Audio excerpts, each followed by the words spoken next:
The $3 came in coins. 2 singles and 4 quarters, pushed across the conference table by Derek's lawyer with the careful indifference of a man who had transferred genuine compassion to his weekend self and kept his weekday version clean of it. Mara Beckett sat across from the lawyer and watched the coins land on the polished wood without moving to take them. 14 years. 3 miscarriages before Cass finally held. The house in Clement Park with the leaky basement. Mara had fixed herself because Derek always had somewhere else to be. The accounting firm she'd left at 29 to follow his career to Denver.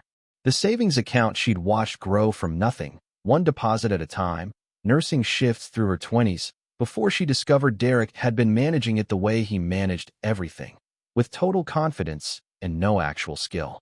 By the end of this story, I'm also going to share something special with those of you who stick around to the end, something that can help you in your personal life. But first, let's get back to. The lawyer explained the settlement terms in the tone of a man reading weather reports for a city he'd never visit. Derek retained the firm, the Clement Park house, the 2021 Audi, the retirement accounts, and the joint brokerage. This was, apparently, because the assets had been structured in a way that Mara's attorney, a man who called her 3 times total and seemed surprised each time that she answered, had failed to challenge properly.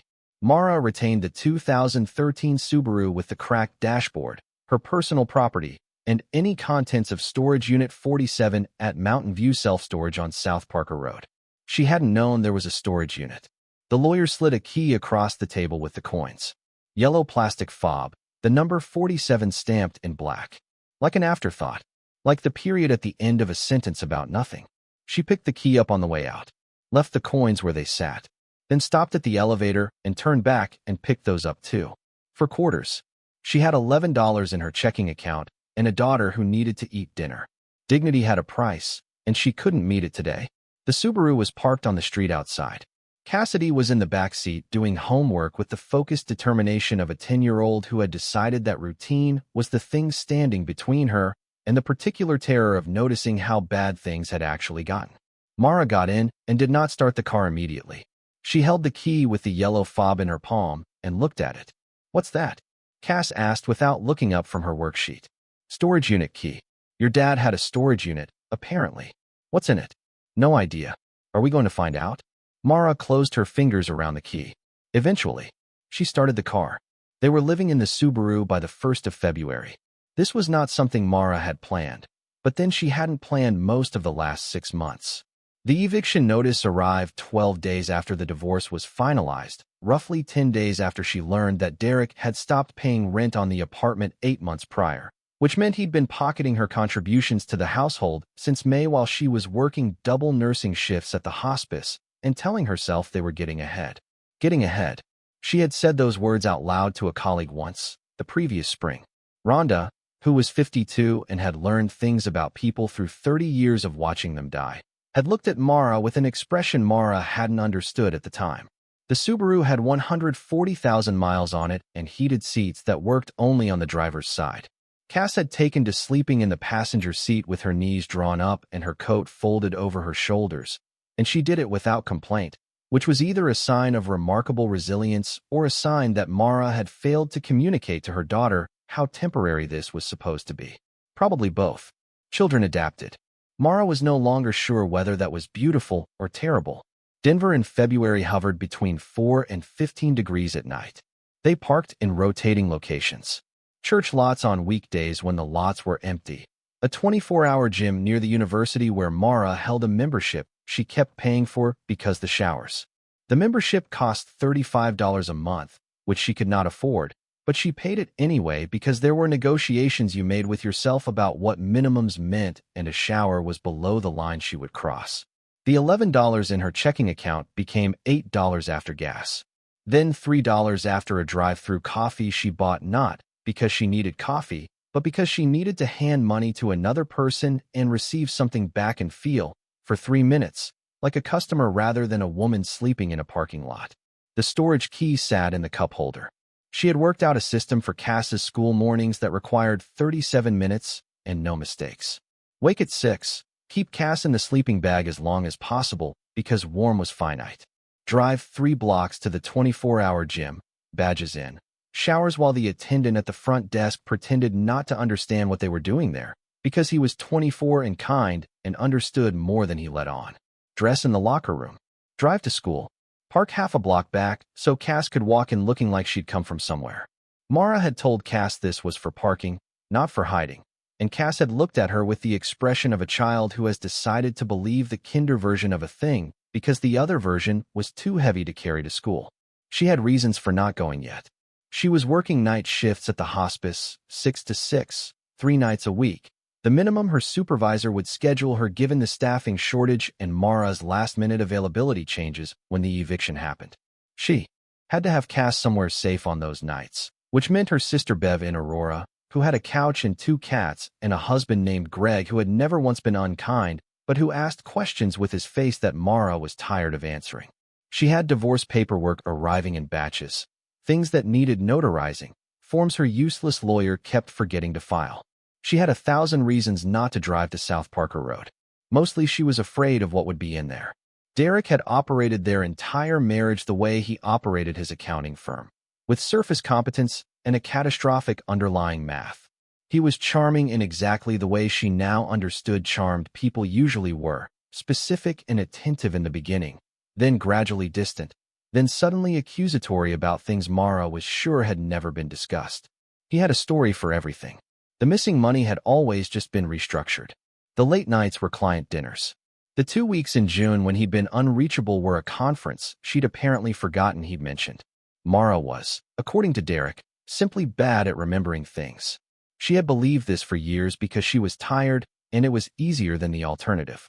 The storage unit probably contained exactly what Derek wanted her to find. Something small and deliberately mean.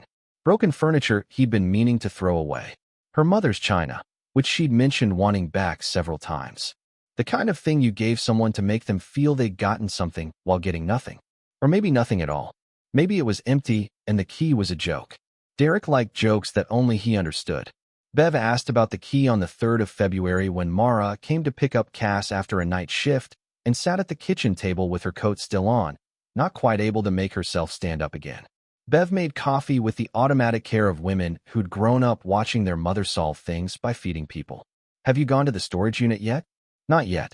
Why not? Mara wrapped both hands around the mug. Because whatever's in there is the last thing Derek ever gave me. And I'd rather not know than find out it's nothing. Bev was quiet for a moment. She and Mara had the specific telepathy of sisters who'd survived the same difficult childhood and come out mostly okay on the other side. She knew when to push and when to let something land. But you're going to go eventually. Yeah, take Cass. She makes things better. Mara almost laughed. She really does. She went on a Tuesday. She took Cass. Mountain View self-storage on South Parker Road had been built in the 1990s and had been sort of maintained since then, but not improved. Concrete rows of orange doors, each numbered in black paint. Long corridors of other people's stored lives standing in parallel like sentences in a language no one needed to read anymore. A small office at the front with a woman named Sandy who had reading glasses on a beaded chain and the no-nonsense manner of someone who had watched too many people arrive at storage units with complicated feelings and had decided the most useful response was efficiency. Mara showed the key and the settlement paperwork, confirming she'd been granted the unit. Sandy checked the records, nodded, and pointed her toward the correct row. Unit 47 was at the end of the 3rd corridor, a 10 by 20 space with an orange rolled door padlocked on the outside. Mara stood in front of it for a long moment. Cass stood beside her, holding a flashlight. She brought the flashlight without being asked because Cass thought ahead in practical ways Mara sometimes found heartbreaking. A 10-year-old who brought flashlights to storage units because she'd been paying attention to how things actually worked lately. Are you ready? Cass asked. No. Let's go. The padlock released on the first try. The rolled door rattled up with the grinding protest of metal that hadn't moved in months, maybe longer. The smell hit them first. Old fabric and dust, and something underneath, faintly sweet, almost like cedar, but not quite. The flashlight swept across the interior. Furniture. A lot of it. A gray upholstered armchair with curved wooden legs, the old-fashioned kind you saw in certain apartments, bought decades ago by someone who expected it to last because things used to be made to last.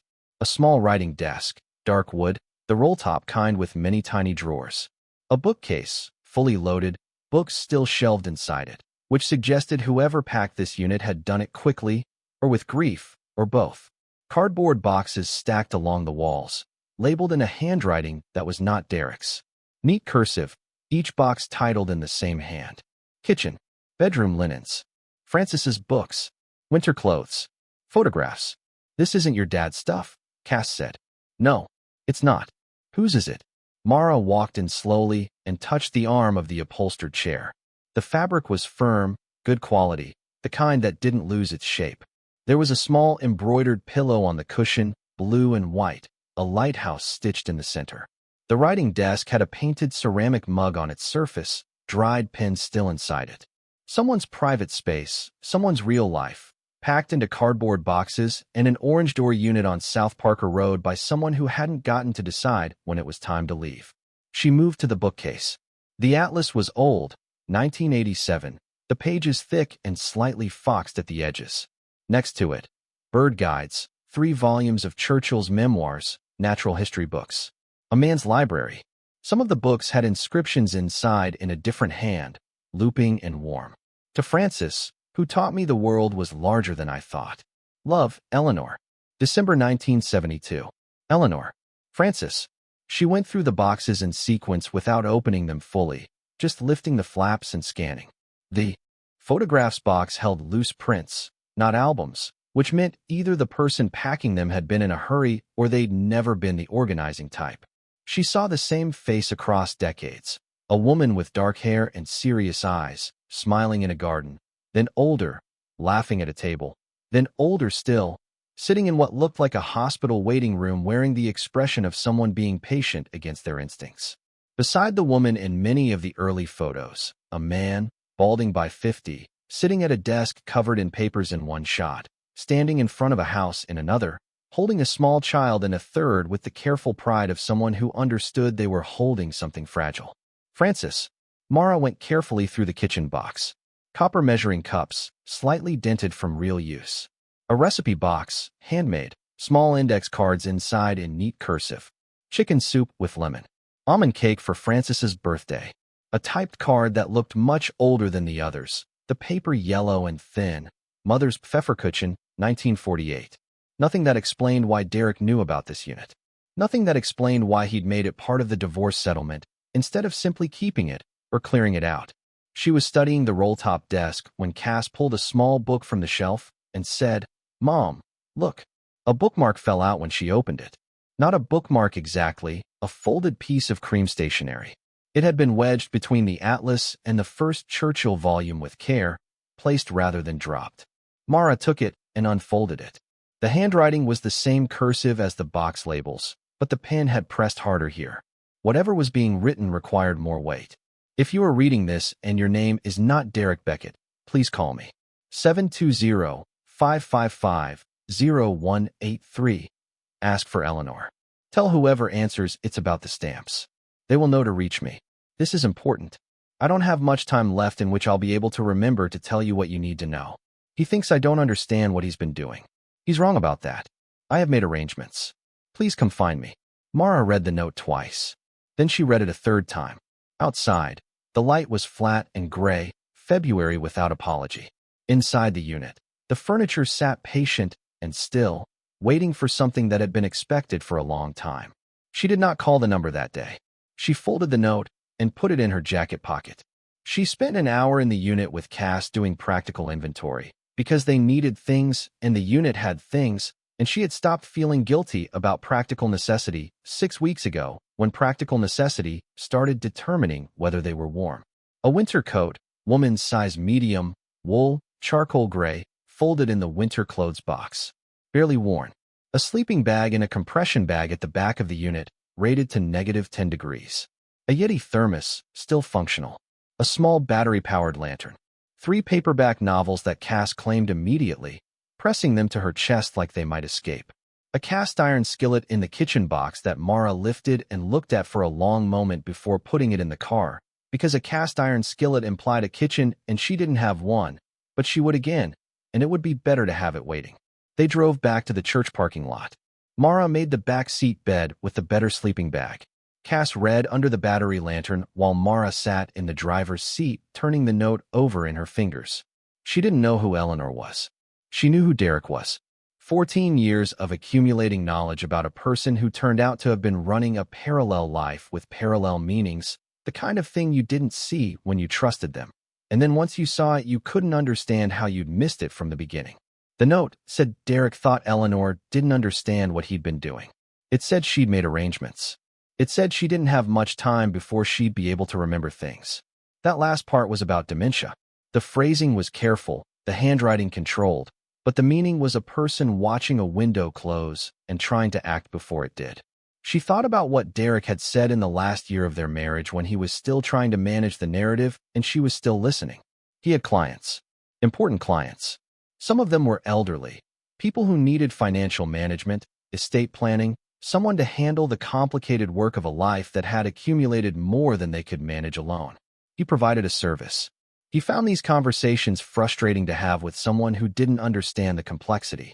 Mara had not thought at the time to ask what the service specifically was. She thought about it now. In the morning, she drove Cass to school. It was 20 minutes from the church parking lot, a calculation she'd made carefully so the drive didn't eat too much gas. After drop-off, she sat in the parking lot of a McDonald's and used the Wi-Fi on her phone to look up what she could find. Derek's firm had a website that looked the same as always. Professional, clean, stock image of a handshake. A headshot of Derek looking reliable in a gray suit. Services listed included retirement planning, estate management, and trust administration. Trust administration. She searched Eleanor Pruett, Denver. Several results.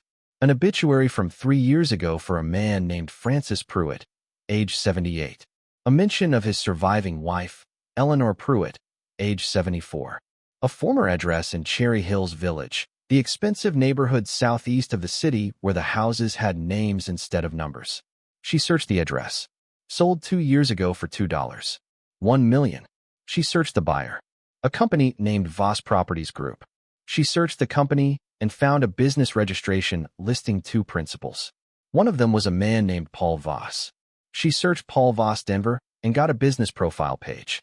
Real estate development, luxury residential, the About section full of phrases like transforming underperforming assets and strategic acquisition. A LinkedIn page with 800-something connections and a profile photo showing a man in his mid-50s, close-cropped hair, the particular tan of someone who went skiing in good resorts and called it exercise. She typed Paul Voss Derek Beckett into the search bar. Nothing obvious. No joint board memberships. No shared business registration. No news articles placing them together socially. On the surface, 2 men operating in adjacent professional lanes, the kind of adjacency that was normal in a city where financial advisors and real estate developers circled the same clientele. She typed Paul Voss Beckett Financial Advisors. One result. A 3-year-old item in the business brief section of a local news site, for sentences. It noted that Beckett Financial Advisors had contracted with Voss Properties Group to manage the real estate assets of several estate clients requiring full-service property management. Estate clients. Clients whose estates were being managed by Derek. Eleanor Pruett had lived in Cherry Hills Village. 2 years ago, her house had sold for $2. $1 million to a company co-owned by Paul Voss. Derek managed estate clients. Derek and Voss had a documented contract. Mara sat in the McDonald's parking lot with the engine off and the cold pressing through the car doors. She had no proof of anything beyond what was publicly documented. A note from a woman she'd never met. A connection between 2 men that was professionally unremarkable on its face. A storage unit full of a life packed by someone who'd been moved out of it. She had $3 in coins. She had the specific clarity of a woman who had spent 14 years learning to read the shape of Derek's accounting. She called the number. The phone rang 4 times before someone answered. A woman's voice, professional, carefully neutral. Sunridge Memory Care. How can I help you?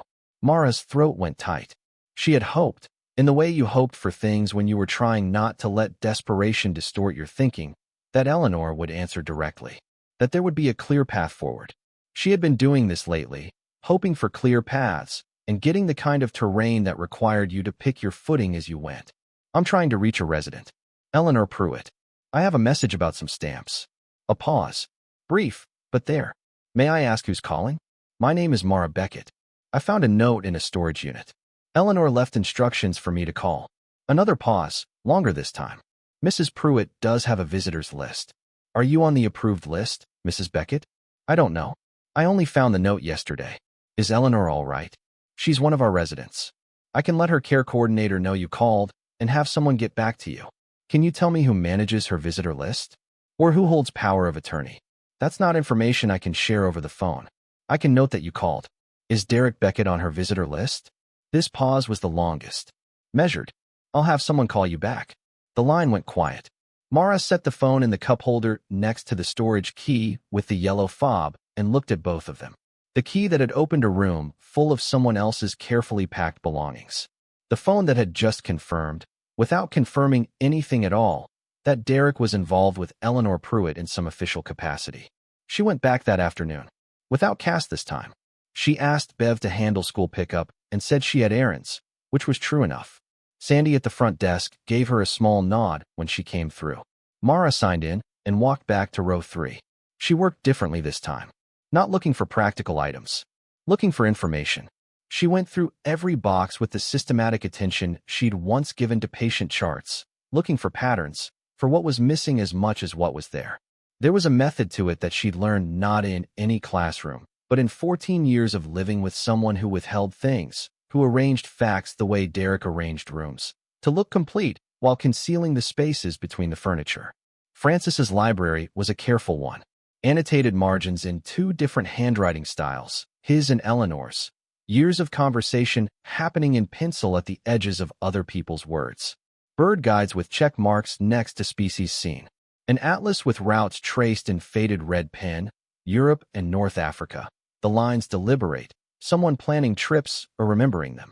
The recipe box told her Eleanor had been someone who cooked with purpose. 30 years of index cards organized by season, by occasion, by who the food was for. A note clipped to the inside lid. Francis cannot abide cilantro. Substitute parsley always. The specificity of a person who paid attention to the people she loved. The photographs ran decades, 2 lives accumulating. She found a small girl who appeared across 15 years of photos and then stopped appearing at an age that was too young for her to have simply left. Mara didn't pursue that thread. Some things you saw in other people's boxes and didn't reach for. She was on the 4th row of boxes when her flashlight caught something in the corner behind the bookcase.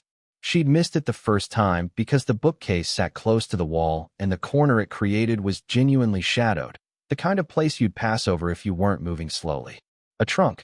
Navy blue leather over a wooden frame, brass hardware on the corners, 2 heavy latches on the front, and a combination lock that was newer than the trunk itself, clearly added later. The kind of trunk that crossed oceans in the early part of the last century. Built to survive. She crouched in front of it and shone the flashlight at the top. Pressed into the leather, the initials, E.M.K., Eleanor's maiden name. This trunk predated the name Pruett by a long time. She tried to move it. It didn't move easily.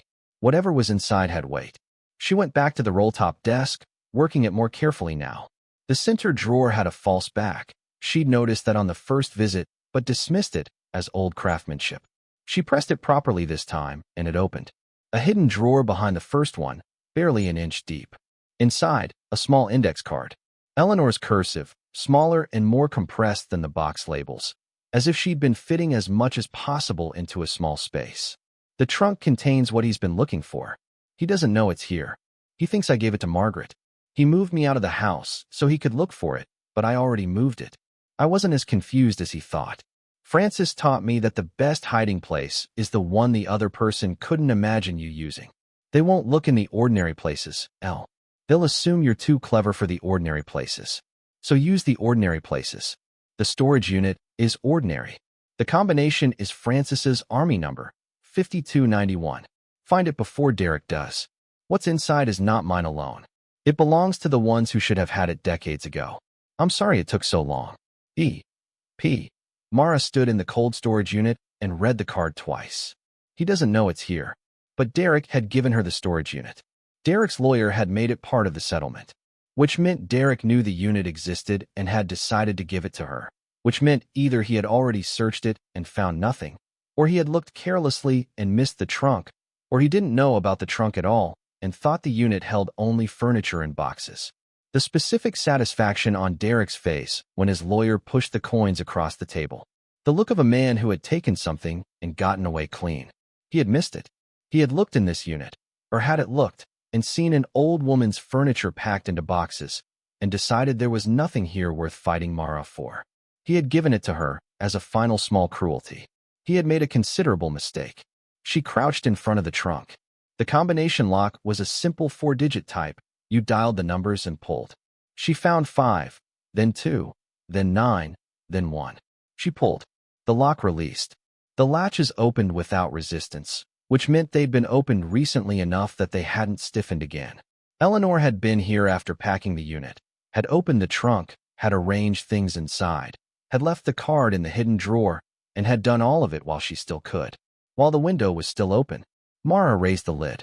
The cedar smell came first, clean and insistent, the smell of careful preservation. Cedar-lined interior, pale wood, fragrant even after months sealed away from air. On top, a manila envelope, sealed with packing tape, with her name on it. Mara Beckett. Eleanor had known her name, had prepared for her specifically, which meant Eleanor had been watching the marriage the way Mara had not thought to watch Derek's accounting. Below the envelope, 3 smaller manila envelopes. Legal documents. Tax records, 2019 to 2023. Correspondence with D. Beckett. Below those, a flat archival box, the kind used to preserve documents and objects considered worth protecting from humidity and handling and light. Sealed with archival tape. And on top of the box, a small laminated card. She picked up the card. Pruett collection. 112 items. Appraised 2021. Total valuation, $168 million US. Mara sat back on the concrete floor of Mountain View Self-Storage Unit 47 and read the laminated card 3 more times. $168 million. The cedar trunk sat open in front of her. She had $3 in coins in her jacket pocket. Her ex-husband had included this storage unit in a divorce settlement as a small mean gesture, as proof of how little he valued her, as the period at the end of the sentence he'd been composing for years about who she was and what she deserved. She opened the envelope with her name on it. The letter was 4 pages. Eleanor's handwriting, but changed from the box labels, less controlled, with moments where the pen pressed unevenly, as if the hand holding it sometimes forgot to apply consistent force. Written when things had already progressed. Written when there wasn't much time left. Mara Beckett, I don't know you. I know your name because Francis taught me that when a man like Derek decides to settle something, the person who receives the least usually received exactly what he wanted them to receive. The storage unit is the thing he's least interested in. That means it's where I should put what I don't want him to have. My husband Francis died in 2020. We had 47 years. Before he died, he asked me to promise that the collection would go where it was supposed to go. I promised. I have not been able to keep that promise the way I intended because Derek moved quickly when Francis was gone, and I was grieving, and I made the mistake of letting him help me. I am a stamp collector. This is the boring part. Francis was a stamp collector too. We started collecting before we were married, before we had any money, buying cheap lots at estate sales and learning as we went. Over 50 years we built something real. The Pruett collection has 112 items. The most significant pieces are classic European issues from the 1840s through the 1860s. Penny blacks and their variants. Mauritius post office issues. The Hawaiian missionaries. If you don't know stamps, none of those names mean anything to you. What they mean is this: rare? The kind of rare that doesn't come to market often. The kind of rare that becomes more valuable when someone with no reason to sell holds it for 50 years. Francis had a promise to keep. There is a family in Hamburg. The Krantz family. Francis's grandfather, who was also a stamp collector, left Germany in 1938 with almost nothing. He was able to take 3 things: his wife, his son, and the most significant pieces of his stamp collection, which had belonged to the Krantz family since the 1880s. Francis grew up knowing these pieces were not entirely his family's, that they had been saved by luck and fear, and that someday, when the family was in a position to do something about it, the right thing should be done. Francis never found the right time. There was always a reason to wait. Then Francis died, and I had the collection, and I had made the promise, and I had a financial advisor named Derek Beckett who I trusted because Francis had trusted him. What Derek did, I want you to understand clearly, because you may need to explain it to people who won't want to believe it at first. He sold my house. Before we find out what happened next in the story, I want to take a brief moment to speak directly to anyone watching who might be going through their own sudden, overwhelming transition. If you are navigating a bitter divorce, the loss of a spouse, or a financial shock, you know the hardest part isn't just the money. It's not knowing what to do first. That is exactly why we created the Phoenix Blueprint. It is a practical, step-by-step guide for starting over. It doesn't have fluffy affirmations or vision boards. It is a tactical survival manual. It gives you the exact checklist for the first 48 hours, including the one rule you must follow. Do not make any decision you cannot reverse. It includes the Found Money worksheet, showing you exactly how to check state databases because 1 in 7 Americans actually has unclaimed money waiting for them right now. It even gives you word-for-word boundary scripts to use when family members pressure you for money or try to make decisions for you. You can get the entire guide right now for just $17. If you're watching on your TV, just pull out your phone, open your camera, and scan the QR code on the screen right now. If you're on a computer or phone, click the top link in the description. You don't have to figure this out alone. Now, let's get back to the story. He told me the maintenance costs were too high for my income. He told me I had capital that should be working for me. He found a buyer and he handled the sale, and I signed papers I didn't fully understand because I was grieving, and he was patient and confident the way he always was. The buyer was a company partly owned by a man named Paul Voss, who I understand later was Derek's arrangement. The house sold for $2. $1 million. The market value was closer to $4 million. He invested the proceeds in funds that later I learned were structured to provide him with fees I didn't know about and returns I cannot fully trace. He made himself my co-trustee in a document I signed in the spring of 2022 during a period when my memory was not reliable. I believe, though I cannot prove, that he told me it was something else when I signed it. He moved me to Sunridge in the summer of 2022. He oversaw the packing of my home. He looked for the collection. He didn't find it because 3 months before he moved me, when I still had enough of myself left to do what needed to be done, I moved the collection to this trunk, to this unit, and I told no one. I rented the unit myself.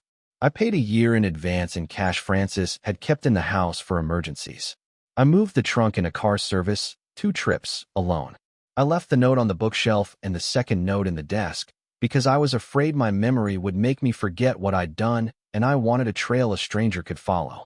Derek got the unit in your settlement because he'd seen me rent it and knew I'd paid for it, and thought he knew what was inside, which was furniture in boxes and a life packed up quickly. He didn't know about the trunk. He gave the unit to you because it seemed worthless. He was wrong. What you have in front of you is the Pruett collection, appraised at $168 million, and 3 envelopes of documents that should be more than sufficient for an attorney to begin a proper investigation. I am asking you to do something I have no right to ask. Take the documents to an attorney who handles financial elder abuse. Show them everything. Tell them about Derek and Paul Voss. Tell them the house was sold below value and the proceeds were mismanaged. Tell them about the co-trustee document I signed when I was not competent to sign it. Then find the Krantz family. There is a David Krantz in Hamburg. Francis kept his contact information in the envelope marked legal documents. Give him back the Hawaiian missionaries. Give him back what Francis promised would be returned when the time was right. I chose you because Derek chose you to have nothing. That means you have nothing to lose by doing this right. I'm sorry for the weight of it. P.S. I don't know what the current law says about who holds rights to the collection since I placed it in the unit, and the unit was given to you in a legal settlement. I imagine it is complicated. I have tried to make it as uncomplicated as I can. The appraisal documents are inside the archival box. Everything is labeled. Francis was very organized. Mara read the letter twice through. Then she sat against the trunk with the letter in her lap and let the reading settle into her chest, where it landed like sediment after water had been disturbed. She had never met Eleanor Pruett. She had read Eleanor's recipe cards and her journal inscriptions and her margin note in pencil on a document she'd been maneuvered into signing. She had seen Eleanor's face in photographs across 5 decades, the serious eyes, the laugh at a table, the patience in a waiting room. She felt she knew the shape of her, the way you knew the shape of patients you'd never spoken to when their charts told you what their body had been through, and what it was still trying to do.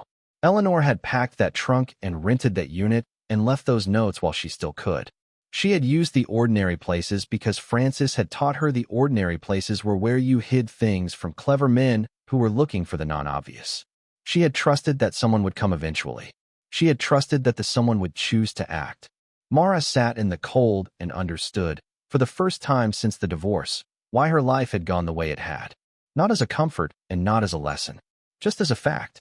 She was the person who had opened this door because Derek had given it to her as proof of her worthlessness, and Derek had given it to her because he hadn't seen what was inside it, and he hadn't seen what was inside it because he had never once actually looked at her. Footsteps on concrete somewhere in another row. A car pulled into the lot and idled, and then the engine cut. The February cold came in around the edges of the rolled door and settled over her shoulders. She had $3. She had an ex-husband who had been stealing from a grieving 74-year-old woman with early dementia for at least 2 years that she could document. She had a collection of stamps worth $168 million sitting in a cedar trunk on the concrete floor of a storage unit that Derek had given her because he thought it was worthless. She had documents. The documents and the collection together were what Eleanor had called it. The stamps without the documents were objects without a provable owner. The documents without the stamps were a claim without its central evidence. Together, they were what Eleanor had been protecting.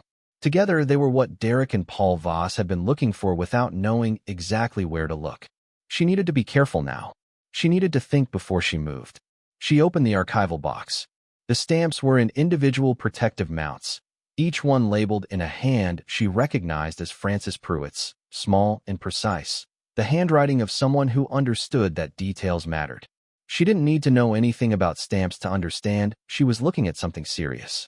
The mounts were archival quality, the kind used for objects considered important enough to be protected from humidity and light and the oils on human skin. Each one had a description card with condition notes and provenance notes and market comps. The largest piece in the first row was a small square of perforated paper that looked, to her untrained eye, like a plain black postage stamp. A profile portrait in white. The label read, Penny Black, Plate 1A, Position CL, 1840. Margin copy. Below the label, in Francis's handwriting, acquired 1978. Excellent original gum. One of perhaps 30 known in this grade. Market comparable at time of last appraisal, $2. 8 million US dollars. She closed the archival box. She closed the trunk. She latched it and reset the combination lock and sat with her back against the navy leather and her knees drawn up and thought about everything she was holding. Derek had given her this unit. That was not a coincidence she could afford to mistake for carelessness on his part. He had searched it or had it searched. He had concluded there was nothing here. He had moved on to whatever came next, which meant he might search again, either when he thought of a reason to or when something tipped him off that she'd found more than furniture. Paul Voss, a man with development money and a documented partnership with Derek. The kind of man who bought undervalued properties from estate clients and didn't ask too many questions about why they were undervalued. She thought about this with the specific, cool attention she gave to difficult things at the hospice, when a situation required her to be clear-headed because someone else couldn't afford her to be anything else. She took the 3 document envelopes and the letter addressed to her. She left the archival box in the trunk. She closed the trunk and locked it and moved the bookcase back until it stood in front of the corner again. Then she pulled the rolled door down and walked to her car. She had 4% battery left on her phone. She plugged in the charger she kept in her pocket and called her sister. Bev, I need a lawyer. Not the one I had. Someone good. Someone who does elder abuse cases, financial fraud, and possibly asset recovery. Can you ask Greg? I know he has contacts. Bev was quiet for a second in the particular way of someone recalibrating their understanding of a situation. What happened? I went to the storage unit. And Mara looked at the envelope in the passenger seat. At the storage key with the yellow fob sitting in the cup holder where it had been sitting for weeks. And I found out what $3 in a storage key actually buys. She did not sleep much that night. The documents gave her too much to read, and the cold gave her too much to feel. She sat in the driver's seat of the Subaru in the church parking lot with the battery lantern from Eleanor's unit and went through the 3 envelopes 1 page at a time, the light making a small circle of visibility in the dark. Cass woke at 11:30, which was late for her. She sat up in the passenger seat and blinked at the lantern. In its light, she looked very young, younger than 10, which was something that happened when she was tired and her guard came down. "Mom, what are you reading?" "Work stuff. Go back to sleep." Cass looked at the papers spread across the steering wheel and the dashboard, and at Mara's face, and at the papers again. She had been doing this for months, reading rooms the way Mara had once read rooms, the way children learned to read rooms when the rooms mattered. "Are we in trouble?" Mara was quiet for a second. She thought about the easiest answer and the truest answer and the difference between them. "No, but I found something important today. Something that's going to take some careful handling." Cass considered this with the seriousness she brought to things she decided were real. "Do you need help? Get some sleep. I'll tell you about it when I understand it better."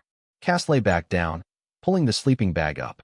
Then she said, from inside the sleeping bag, "You're good at figuring things out, Mom. I've been watching." Mara held that for a moment. Then she turned back to the documents and kept reading. The tax records ran to 2023, which meant Eleanor had been tracking things even after moving to Sunridge, where she'd arranged for documents to be sent to her. Mara couldn't follow all of it, not the fund structures or the fee arrangements, but the shape of it was visible. A woman with significant assets whose documented income had dropped consistently year over year, while her documented expenses for services rendered by Beckett Financial had increased. A house sold at a number that sat below the market comps you could find in 30 seconds on any real estate site. Investment returns that looked modest against market benchmarks from the same period. The correspondence ran 5 years. Derek at his professional best in the early letters, warm and patient, the version of himself he deployed for clients, the version Mara had once found reassuring at dinner parties when he spoke about his work. Then gradually more directional. Language that made Eleanor sound incapable of managing complexity, building toward co-trusteeship on paper before formalizing it in a document.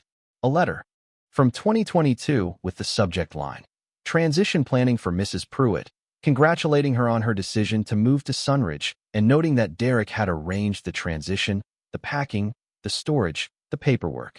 The co-trustee document itself was in the legal envelope. The signature line had Eleanor's name. The notary stamp had a date in April 2022, and in the margin of the document, in pencil, so faint Mara had to angle the lantern directly at it to read, "I don't think this is what he said it was." EP. She had known. Even while signing it, possibly too confused in that moment to refuse, she had known. And she had written it in pencil in the margin anyway, the same careful cursive, smaller now and slightly unsteady. Because a person who had spent 50 years paying attention to details did not stop doing that, because someone had moved them into a memory care facility and told them they were confused. Mara set the document down on the passenger seat with the others, arranged in order. Her hands were cold and steady, the way they went during difficult shifts when someone's chart told you what was coming and you had to be present without being undone by it. She thought about what would happen when she acted on this. When she took the documents to a lawyer and the lawyer started making calls, someone would eventually need to account for the storage unit in the Pruett collection. Derek would learn she'd been there and understood what she'd found. Derek, who knew what car she drove, who knew Cass's school. Paul Voss, whose name appeared twice in Eleanor's legal documents as a contact for the trust, who had money and lawyers and the kind of patience that came with both. She thought about what Bev would say. Bev would say to call the police directly, skip the lawyer, hand everything over, and step back. Bev's instinct was always to give dangerous things to people who were paid to handle dangerous things, which was a sensible instinct. Mara had a different instinct, the one she developed in 14 years of living with someone who controlled the narrative, the instinct that said, understand what you have before you hand it to someone else to interpret, because the person interpreting it will shape what it becomes. Eleanor had handed her trust to Derek, and he had shaped it into something that served him. Mara was not going to do the same. She thought about this and felt the cold more acutely and thought about it some more. She thought about Eleanor, who had packed a Cedar trunk while she still could and left a trail for a stranger she'd never met. Not sure if the stranger would ever come. Not sure whether she would remember she'd done it. She thought about $168 million in stamps and what Derek had given her instead. For quarters in her jacket pocket. For quarters and a key. Then she started the car and ran the heat and waited for morning. In the moment she would have to decide exactly what she was willing to risk, and whether she was the person Eleanor had been hoping to find when she pressed that note between two books on a shelf and prayed that whoever opened the door would read it carefully and choose to act. She had opened the door. She had read it carefully. She had not yet decided the last part, but she was getting there. And somewhere in Denver, in a facility on a street she hadn't yet driven to, an old woman with a closing window was waiting to find out if the person who opened the door was the right one. Mara folded the documents back into their envelopes and held them against her chest in the cold dark of the parking lot, her daughter asleep 2 feet away and $168 million in stamps locked in a Cedar trunk on South Parker Road. Tomorrow she would call Bev. Tomorrow she would ask Greg's contacts for a name. Tomorrow she would take the first step towards something that was either the most important thing she had ever done or the most dangerous. Tonight she held the documents and breathed and listened to Cass sleep and thought about Eleanor packing a trunk while the window was still open, trusting the ordinary places, trusting the stranger who would come. Greg's contact was a woman named Rebecca Osei, and Bev delivered this information at 7 in the morning with the particular efficiency she reserved for things she decided were important enough to lose sleep over. She had called Greg the previous night after Mara hung up, and Greg had called a law school friend, and the law school friend had texted Rebecca directly, and Rebecca had replied at 11 p.m., which told Mara something about how Rebecca operated before she'd even said a word to the woman. Elder financial abuse, estate fraud, asset recovery. That's her specific practice, Bev said. Greg says she's the person you want. Not cheap. Is she going to expect a retainer I can't pay? Greg already explained the situation. She said call her. Mara called her from the McDonald's parking lot while Cass was at school, back at her regular table by the window where the Wi-Fi reached. Rebecca Osei answered on the second ring with the voice of someone who had been awake for hours already and was using the time well. Tell me what you have, she said. No introduction, no pleasantries, because she'd already been told enough to skip that part. Mara told her. All of it. The storage unit, the note on the bookshelf, the trunk, the letter, the documents, the laminated card. She told it in order because order helped with the kind of people who made decisions based on what they heard, and she wanted this particular decision made in her favor. She had learned something about the presentation of facts from years of watching Derek present them. When she finished, Rebecca was quiet for a moment. The kind of quiet that meant processing rather than doubt. The documents you described, the correspondence and the tax records, are you sure they cover 2019 through 2023? Yes. And the co-trustee document with the pencil. Note in the margin. Yes. Where are you right now? Parking lot off Colfax. Can you be in my office at 11 today? Yes. She gave an address in Cherry Creek. Professional neighborhood. The kind where parking was expensive and every door had a plaque. Mara drove there with the envelopes in the passenger seat, slightly alarmed that the most important things she'd ever held were riding shotgun in a 10-year-old Subaru with a cracked dashboard. Rebecca's office was on the 3rd floor of a building that smelled like fresh coffee and carpet cleaner. The lobby had no receptionist, just a clean desk with a sign-in sheet and a plant that looked genuinely cared for. The office itself was smaller than Mara expected. A desk, 2 chairs, a window overlooking the street, shelves of binders organized by year and case type. Rebecca was 40-something, natural hair pulled back, the kind of professional composure that came from having been in too many difficult rooms to find any single room particularly intimidating. She stood when Mara came in and shook her hand and looked at her with the direct attention of someone who had learned that the first 5 minutes of listening told you everything you needed to know about whether a case was real. Sit down, she said. Walk me through it again from the beginning. Slower this time. Mara walked her through it again. Slower. Rebecca took notes in a legal pad, the handwriting fast and precise. She asked questions that were specific and technical, the kind that suggested she already understood the framework and was filling in the coordinates of this particular instance of it. When did you say the house sold? 2 years ago this spring. And the appraisal on the collection was done when? A year before Eleanor was moved to Sunridge. So Eleanor commissioned the appraisal while she was still in the house. Yes, while she still had access to everything. Rebecca wrote something and underlined it. Eleanor had been documenting, Mara realized. The appraisal, the tax records she kept even after moving, the copies of Derek's correspondence she'd retained. Eleanor had understood what was happening to her, and had been building a counter-record at the same time Derek was building his version of events. She spread the documents on Rebecca's desk. Rebecca went through them page by page with the focused, unhurried attention of someone who had seen this kind of paperwork before and knew exactly what she was looking for. The co-trustee document stopped her. She read it twice, turned it over, read it again. The notary stamp on this. She tapped it. The date is April 14th, 2022. Do you know if Eleanor was having cognitive difficulties at that time? She was at Sunridge by July 2022. 3 months later. That's a short window. A very short window. And the pencil note. She knew when she wrote it.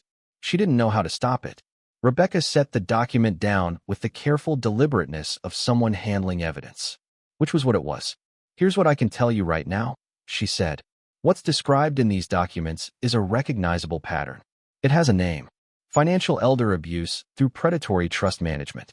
The co-trustee document alone, given the timing and the cognitive context, gives us grounds to challenge Derek Beckett's authority over Eleanor's estate.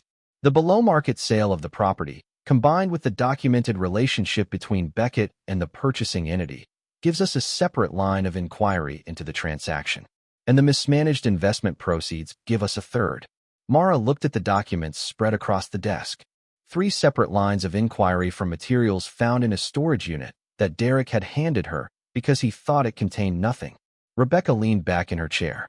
She had the manner of someone who had heard worse and seen worse and still chosen to keep doing this work, which Mara found more reassuring than if she'd appeared shocked. I want to be honest with you about what the process looks like, Rebecca said. This is not a fast case. Elder financial abuse cases with sophisticated asset structures take time to untangle. Derek will have lawyers who will contest every step.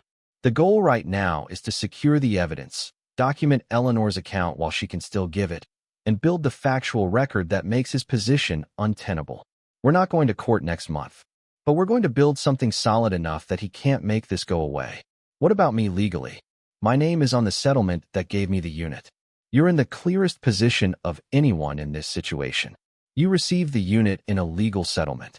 You discovered assets inside it. You reported those assets and sought legal counsel. That is exactly what a person of good faith does. Nobody can argue otherwise. But Derek can try to claim the collection as part of Eleanor's estate, and I have no right to it. He can try. His claim is undermined by the fact that the co-trustee document may be invalid. The estate management may have been fraudulent, and the collection was placed in that unit by Eleanor herself before his trusteeship was finalized. There are at least 3 competing arguments about who has what right to what. That's actually good for us, because it means a court will need to sort it out properly rather than anyone simply taking possession. Mara thought about this. She thought about Voss. There's another person involved. Paul Voss. Rebecca's expression sharpened slightly. Tell me everything you found about him. That's more complicated. The legal chain on the collection matters. Eleanor owned it, placed it in a rented storage unit. The unit was transferred to you as part of a marital settlement. We'll need a property attorney to untangle the ownership question properly. But the collection's value makes it worth untangling. Is it actually worth $168 million? The appraisal says so. I'd want an independent confirmation, but Eleanor's appraisal document references the appraiser's firm and credentials. It can be verified. She paused. I need to see the trunk. They went that afternoon. Rebecca drove. A Mercedes sedan, older model but well-maintained, the car of a person who bought quality things and kept them. Sandy at the front desk looked at Rebecca with the assessment she gave everyone and decided she was probably not trouble. In Unit 47, Rebecca stood in front of the open trunk and looked at the archival box for a long time before she touched it. She lifted the lid of the box and looked at the top row of mounts with the careful attention of someone who understood they were looking at something significant even if they couldn't price it themselves. Mara showed her the penny black, the description card in Francis's handwriting. Rebecca read the card twice. Then she looked at Mara with an expression that had moved past professional neutrality into something more like recognition. He put this unit in the divorce settlement. Yes, knowing you'd almost certainly open it and find furniture and boxes and conclude it was worth nothing. Yes. Rebecca closed the archival box. She took photographs of the trunk, the combination lock, the initials pressed into the leather. She photographed the description cards on 3 of the top row mounts without removing them from the box. I'm going to need this collection moved to a proper facility. Climate-controlled, insured, secure. I know a philatelic specialist in Denver who handles authentication and estate appraisal. He'll want to examine the collection and confirm the valuation before we file anything. How long does that take? A week, maybe 2 if his schedule is full. But we can't leave this here. If Derek knows this unit exists and has access to the settlement records, he can find out you've been coming in. He already knows the unit exists. He gave it to me, which means he or someone working for him has probably already been here once to look. He found furniture and boxes and left. But the moment he hears you have a lawyer, he'll start looking harder. Mara thought about this on the drive back. The sequence of it. Derek giving her the unit as a cruelty. Derek or someone on his behalf opening it.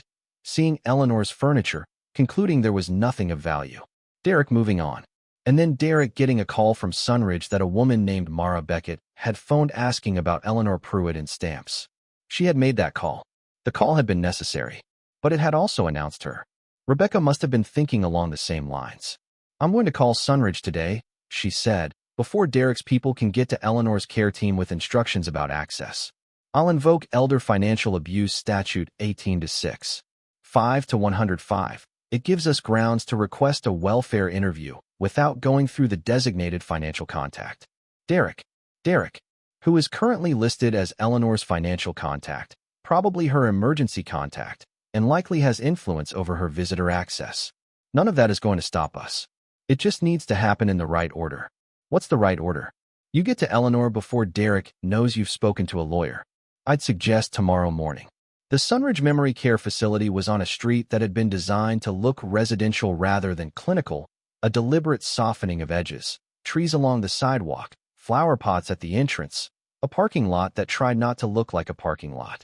The lobby had the particular smell of institutions that had tried very hard to smell like something else. Mara had been in enough of them to recognize the effort. A care coordinator named Angela met her at the front desk. 30-something, careful manner, the professional warmth of someone trained to manage difficult family dynamics without taking sides. She had seen Mara's name in the notes from yesterday's call and from Rebecca's call this morning, which meant she already knew this visit was not a routine family check-in. Mrs. Pruett is having a moderate morning, she said. That means she's oriented and conversational, but she tires quickly, and she may not remember this visit afterward. Is she having more bad days than good? Angela chose her words carefully. Her condition has progressed since she came to us. She has clear periods, sometimes an hour or two, sometimes less.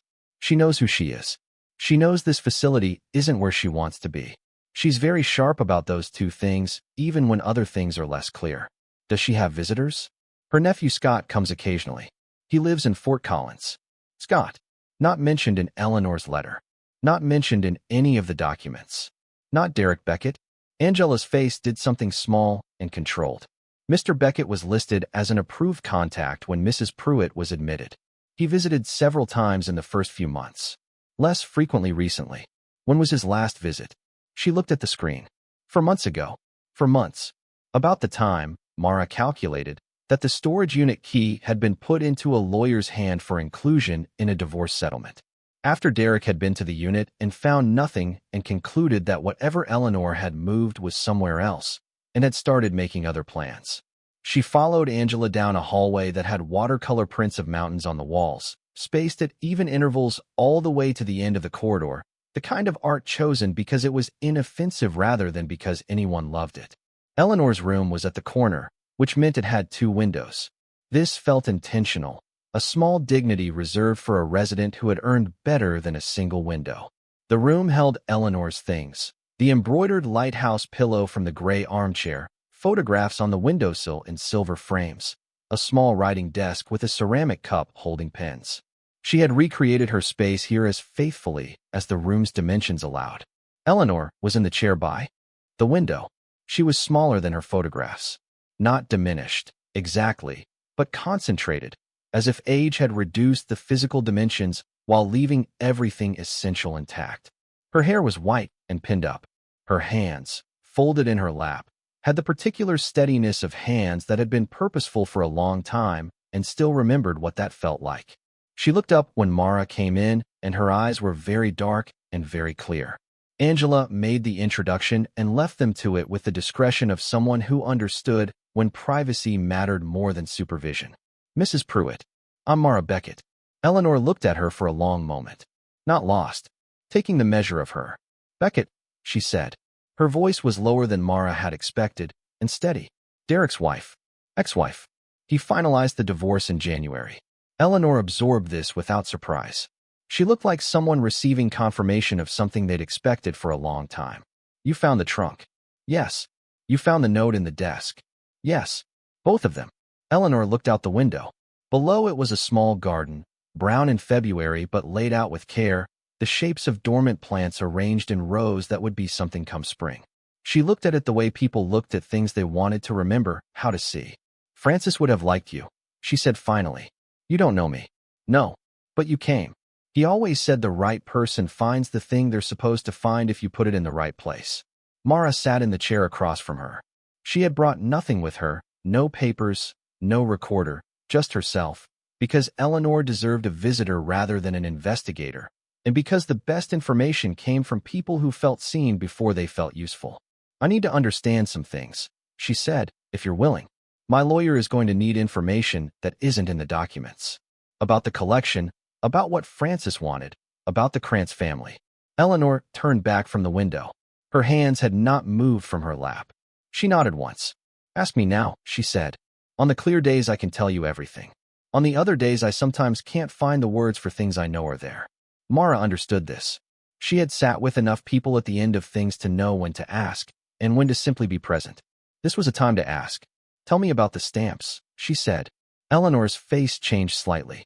It softened in the way faces did when people were asked about things they actually loved. Francis's grandfather was Eli Krantz. He was born in Hamburg in 1892. His family had been collectors for 3 generations before him, starting with his grandfather, who had been a postal inspector in the 1880s. Philately was very serious in Germany at that time. It was a gentleman's pursuit. Some of the pieces the Krantz family acquired in those early decades were genuinely rare. Not obviously valuable then, just rare, the way things become important before anyone decides they're important. She paused. Her eyes stayed clear. Eli left Hamburg in October 1938. He was a practical man and an early reader of what was coming.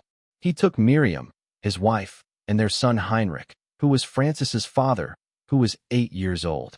He took 3 suitcases and certain pieces from the collection, the ones he considered most significant.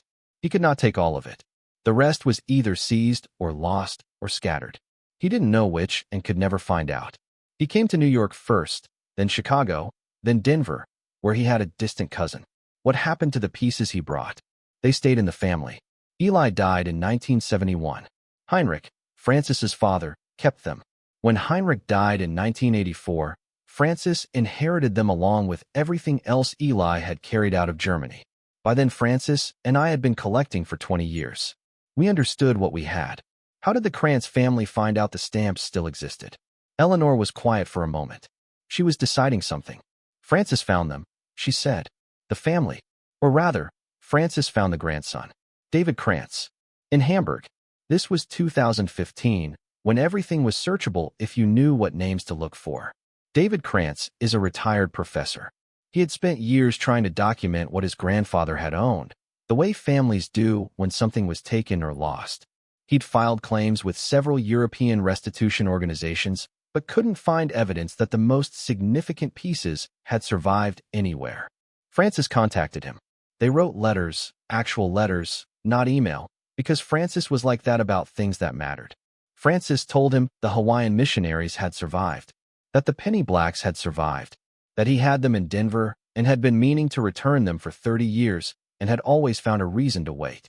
Her voice stayed even throughout this. Not without feeling, just held carefully, the way you held things you'd been holding for a long time and had learned not to spill. What did David say? He wept.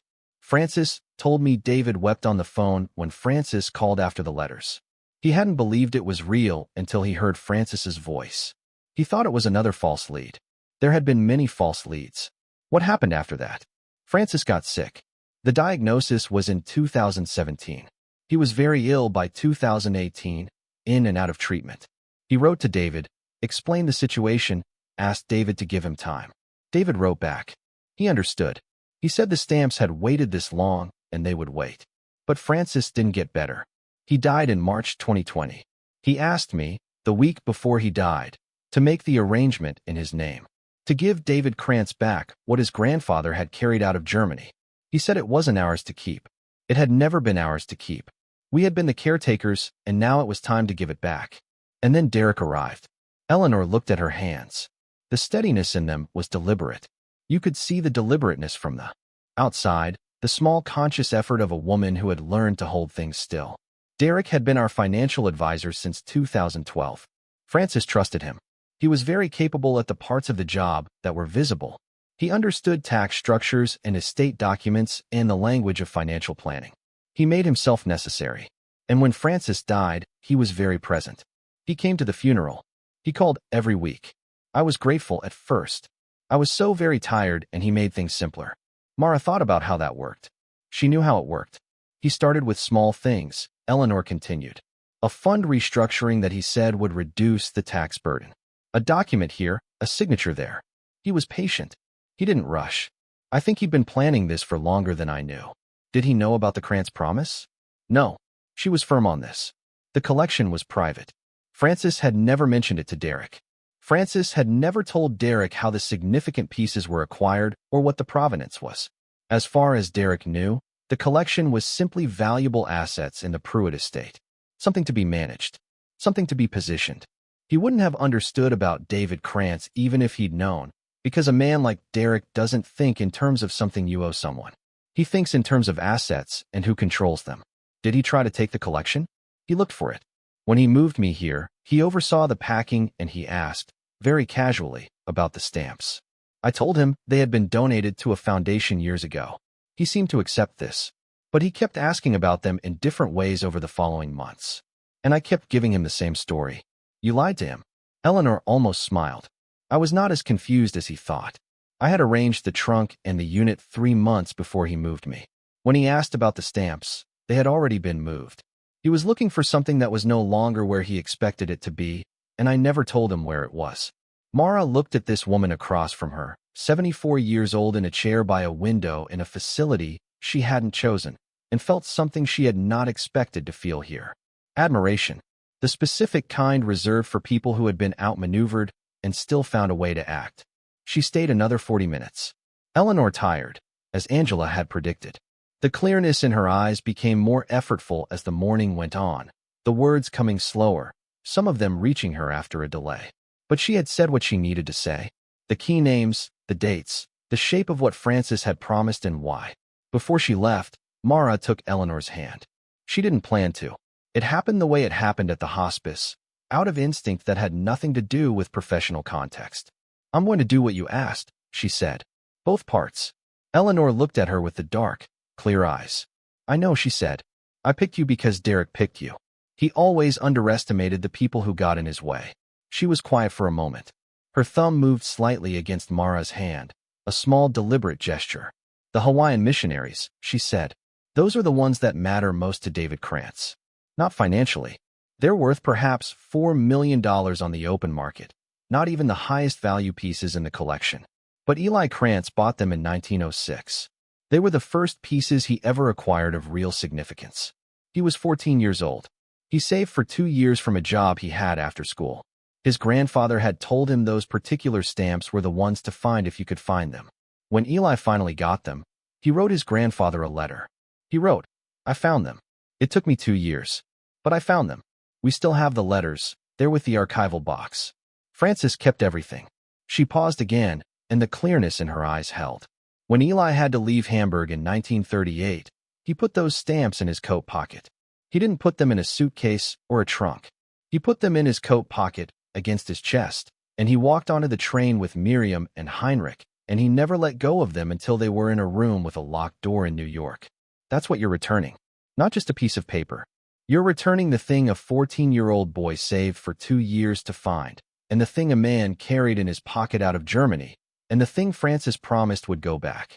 Mara held Eleanor's hand and didn't say anything. There was nothing to add.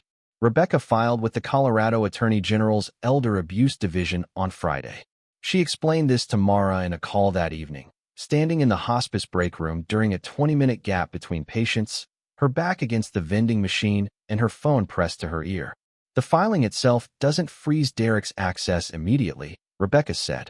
It opens an investigation. The AG's office will want to review the documents, interview Eleanor's care team, potentially depose Derek.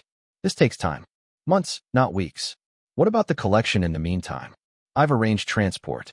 The philatelist, his name is Conrad Marsh, has a climate-controlled facility on the east side. He's examined collections for insurance purposes and estate appraisals for 30 years. He'll meet us at the storage unit Monday morning to assess the pieces before we move them. Can we move them without a court order? You're the legal possessor of the storage unit and its contents per the marital settlement. Until a court says otherwise, you have the right to manage those contents. We move them Monday, before Derek hears anything through the AG's office and gets his lawyers to file for a stay on asset movement. The next 36 hours had the quality of time that moved too fast and too slow simultaneously. Mara worked 2 consecutive hospice shifts, 6 to 6, Friday night and Saturday night, driving home in the gray early morning, picking Cass up from Bev's, making oatmeal on the camping stove, and sitting in the Subaru while Cass talked about school with the oblivious generosity of a child who didn't know her mother had barely slept in 2 days. The hospice work helped in a way it always had. The patients were real in a way that paperwork and phone calls were not. A man named Leonard, who had been a high school history teacher for 40 years and wanted to talk about the Civil War every night because it was the subject that had outlasted everything else in him. A woman named Clara, whose family came from New Mexico to sit with her, 3 daughters who took turns in the chair beside the bed and spoke to their mother in Spanish and held her hands with the specific tenderness of people who understood they were counting hours. The work required Mara to be entirely present, and being entirely present in a room where the stakes were unmistakable gave her a useful perspective on the stakes in a parking lot on South Parker Road. The collection was worth $168 million. The patients were worth more than that and couldn't be appraised. She kept both things in mind, and they didn't contradict each other. They clarified each other. On Saturday afternoon, while Cass was at Bev's and Mara was supposed to be sleeping before the night shift, her phone rang. Unknown number. She had been sitting in the Subaru in a parking lot near the gym, not sleeping, running through the sequence of what Rebecca had filed and what Derek would know by when, the kind of mental work that dressed itself up as planning but was mostly anxiety, finding useful clothes to wear. Cass had noticed her preoccupation the previous evening without naming it, had come and sat close to her without asking questions, which was something her daughter did sometimes that broke Mara's heart slightly, because it meant Cass was old enough to recognize when to be careful with her. Are you worried about something? Cass had asked finally. A little, Mara said. Is it the storage unit stuff? Mara looked at her. Cass had not asked directly about the documents or the calls to Bev or any of it, but she had been watching, as she always watched. Yes, Cass thought about this. Then, you're the person who noticed the window in the Clement Park bathroom had been painted shut, and you fixed it. You're the person who figured out the car's weird noise was the heat shield and not the transmission. You figure things out. This is a bit bigger than a heat shield. Yeah, but you figure things out. She had gone to sleep shortly after that, her confidence in Mara apparently undiminished, which was an ongoing minor miracle that Mara did not take for granted. Now the phone rang. Unknown number. She sat up in the driver's seat. Her pulse lifted, but her voice stayed flat. Derek, I heard you've been to Sunridge to see Eleanor Pruett. She waited. She had learned, in 14 years, that Derek found silence uncomfortable and would fill it. I don't know what she told you, he said. She's not well. Her memory is unreliable. Whatever she thinks happened with her finances is a misunderstanding that can be explained. Okay, I'm just saying. If you're thinking about getting involved in something, you should know that the legal picture here is complicated. There are trusts involved, estate documents, professional obligations. It's not a simple situation. Okay, Mara. He let her name hang for a moment. He was deciding something. I'm sure we can handle this like adults. There's no reason for this to become adversarial. She noted the word adversarial. The word meant he already knew about Rebecca. The AG filing wouldn't have reached him yet, not this fast, but someone at Sunridge had told him about the inquiry Rebecca made on Friday, and Derek had a lawyer who had told him what that kind of inquiry usually preceded. She didn't answer him directly. I appreciate the call, she said. My lawyer handles my communications on legal matters. You can reach her through her office. She gave Rebecca's office number, which she had memorized because she had been the kind of person for a long time who memorized things in case she needed them later. Derek's silence had edges. You've got a lawyer? Yes. The line went quiet for a moment. Then, I gave you that storage unit, Mara. She recognized this. The tone underneath the words. You owe me. I gave you something. The thing I gave you is mine to take back if I decide you've misused it. This was the shape of a specific argument she had heard many times in many forms over 14 years, and she had spent most of those years responding to it in the way that made the room quieter. She was done with that. You gave it to me in a legal settlement, she said. Take any concerns to my lawyer. She hung up. Her hands were steadier than she expected. She had time to note this before the adrenaline found her. The particular physical response to confronting a man you'd been afraid of for a long time and discovering the fear had limits. She called Rebecca and relayed the conversation. Rebecca listened without interrupting. He knows you have a lawyer, and he knows you've been to Sunridge, she said. He doesn't know about the filing yet, or he'd have led with that. But his lawyer will find out by early next week when the AG's office sends the notification. We need to move the collection Monday as planned. Mara agreed and hung up and sat for a minute in the parking lot of a gas station on Colfax where she'd pulled over to take the call. A woman walked past with a dog on a leash, and the dog looked at Mara through the window with the specific attention dogs gave to people who were sitting very still. She looked back at it and thought about Eleanor saying he always underestimated the people who got in his way. Then she thought about Paul Voss, whose name had not come up in Derek's call, whose name had appeared twice in Eleanor's legal documents as a contact for the trust, whose company had bought Eleanor's house. Derek had called because Derek was a man who believed he could manage situations with confident language and the implication of authority. Voss was something else. A man who spent his career identifying undervalued assets and acquiring them before anyone else understood their value. He would not call.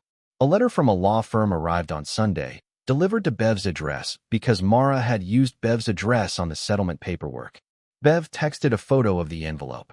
Mara asked her to forward it to Rebecca unopened. Rebecca called within the hour. It's from Voss Properties' legal team, she said. They're claiming a contractual interest in the Pruett estate's unliquidated assets based on the management agreement between Voss Properties and the trust. It's a thin argument, but it's real enough to complicate things if we don't move quickly. This is why we're moving the collection Monday. Is Voss dangerous? Rebecca was quiet for a moment. He's litigious. He has money and lawyers, and he uses them. He's not going to show up at your car with a crowbar. He's going to file motions and contest ownership and tie things up in court until you run out of resources to fight. That's how men like Voss win. How do we stop that? We get the collection into a documented, secure facility before he can argue it's been improperly handled. We build the case faster than his lawyers can build theirs. And we make sure Eleanor's testimony about the trust document is on record while she still has the ability to give it. Monday morning arrived with clouds that hadn't decided whether to produce snow. Conrad Marsh was already in the storage facility parking lot when Mara got there. A man of about 60 with the methodical physical calm of someone who handled delicate things for a living. He had a transit case in his van, custom-built, foam inserts sized for archival mounts, and a temperature monitor on the inside lid. He nodded at Mara. Rebecca had briefed him. He was not a man who required much conversation. Sandy at the front desk signed them all in without comment. She had seen Mara enough times now that the arrivals had stopped registering as remarkable. They walked to row 3. Mara stopped at the entrance of the corridor. She knew before she reached the door. Not from any single visible thing, but from the accumulation of small details that wrong situations produced for people who'd learned to read them. A scuff mark on the concrete near the unit's base that wasn't there Saturday. A slight displacement in the dust along the door's lower edge. She knew the way you knew when you'd come home to an apartment where something had been touched, even though nothing was obviously missing. The padlock on Unit 47 was not her padlock. She stood very still, her eyes confirming what her stomach had already understood. The padlock she'd been using was a Yale, silver, standard shackle. The lock on the door was a master padlock, black, slightly heavier. Same position, same keyway style. If you were moving fast and not paying attention, you might not notice the swap. She had been paying attention. She turned to Sandy, who was standing 2 steps behind with the mild patience of someone not yet in trouble, but ready to become involved if needed. Did someone access this unit recently? Besides me? Sandy frowned. She wasn't certain. Come to the desk, Sandy said. Let me check the log. The log was a paper register with a signature line and timestamp for each access. The last entry in Mara's hand was Saturday, when she'd come to take a final look at the trunk before the Monday move. Below that, in different handwriting, Sunday, for 47 p.m. The signature was illegible. The purpose listed was estate management, authorized agent. Authorized by whom? Sandy looked uncomfortable. He showed documentation. A letter from a property management firm. It looked legitimate. He said he was managing Mrs. Pruett's estate and needed to check the inventory. Sandy. Mara kept her voice level. Did you see him go in? Yes. He went in for about 20 minutes. Rebecca appeared beside Mara, having caught up from the parking lot. She read the log entry over Mara's shoulder, and her face went very still. We need to get in there now, Rebecca said. Mara showed her key to Sandy, and they cut the new lock. Sandy kept bolt cutters behind the desk, the same ones that had come out on Mara's first day here, and the new master padlock fell to the concrete. The rolled door went up. The boxes were as Mara had left them, as far as she could tell. The furniture sat in its original arrangement. The bookcase stood against the back wall, but the bookcase had been moved. Mara could see the drag marks on the concrete floor, arced lines where the feet had scraped, someone who had shifted it forward and then shifted it back without quite returning it to its original position. The marks were slight. If you were not looking for them, you'd see nothing. She walked to the back of the unit. The trunk sat where she'd left it. The combination lock was in place, the dial at 0. She checked the latches. Both closed. She knelt and examined the lock. There were fresh scratches on the shackle, fine parallel marks that hadn't been there before. Someone had tried to force it or pick it or simply test whether it would open. It hadn't. They had found the trunk. They didn't know the combination. Conrad Marsh stood in the doorway of the unit watching this with the stillness of a man who understood that what he'd been brought here to do had just become more urgent. Rebecca crouched beside Mara and looked at the scratches on the shackle. Open it, she said. Let's verify the collection is intact and get it out of here today. Mara dialed 5291. The lock opened. The latches opened. The trunk opened. The cedar smell reached her, the clean preservation of it, and the archival box sat exactly where she'd placed it, its tape intact, the laminated card resting on top. Pruett collection. 112 items. Appraised 2021. Total valuation, $168 million US. Conrad. Marsh came to stand beside her and looked into the trunk with the careful expression of his trade. He lifted the archival box lid and looked at the first row of mounts and at Francis's description cards and at the laminated appraisal card. He was quiet for a long time. This needs to be moved today, he said. Not tomorrow. He pulled cotton gloves from his jacket pocket and began the systematic process of verifying each item against the inventory list inside the box, calling out catalog numbers with the focused concentration of someone who had trained for exactly this kind of moment. Mara stood back and let him work.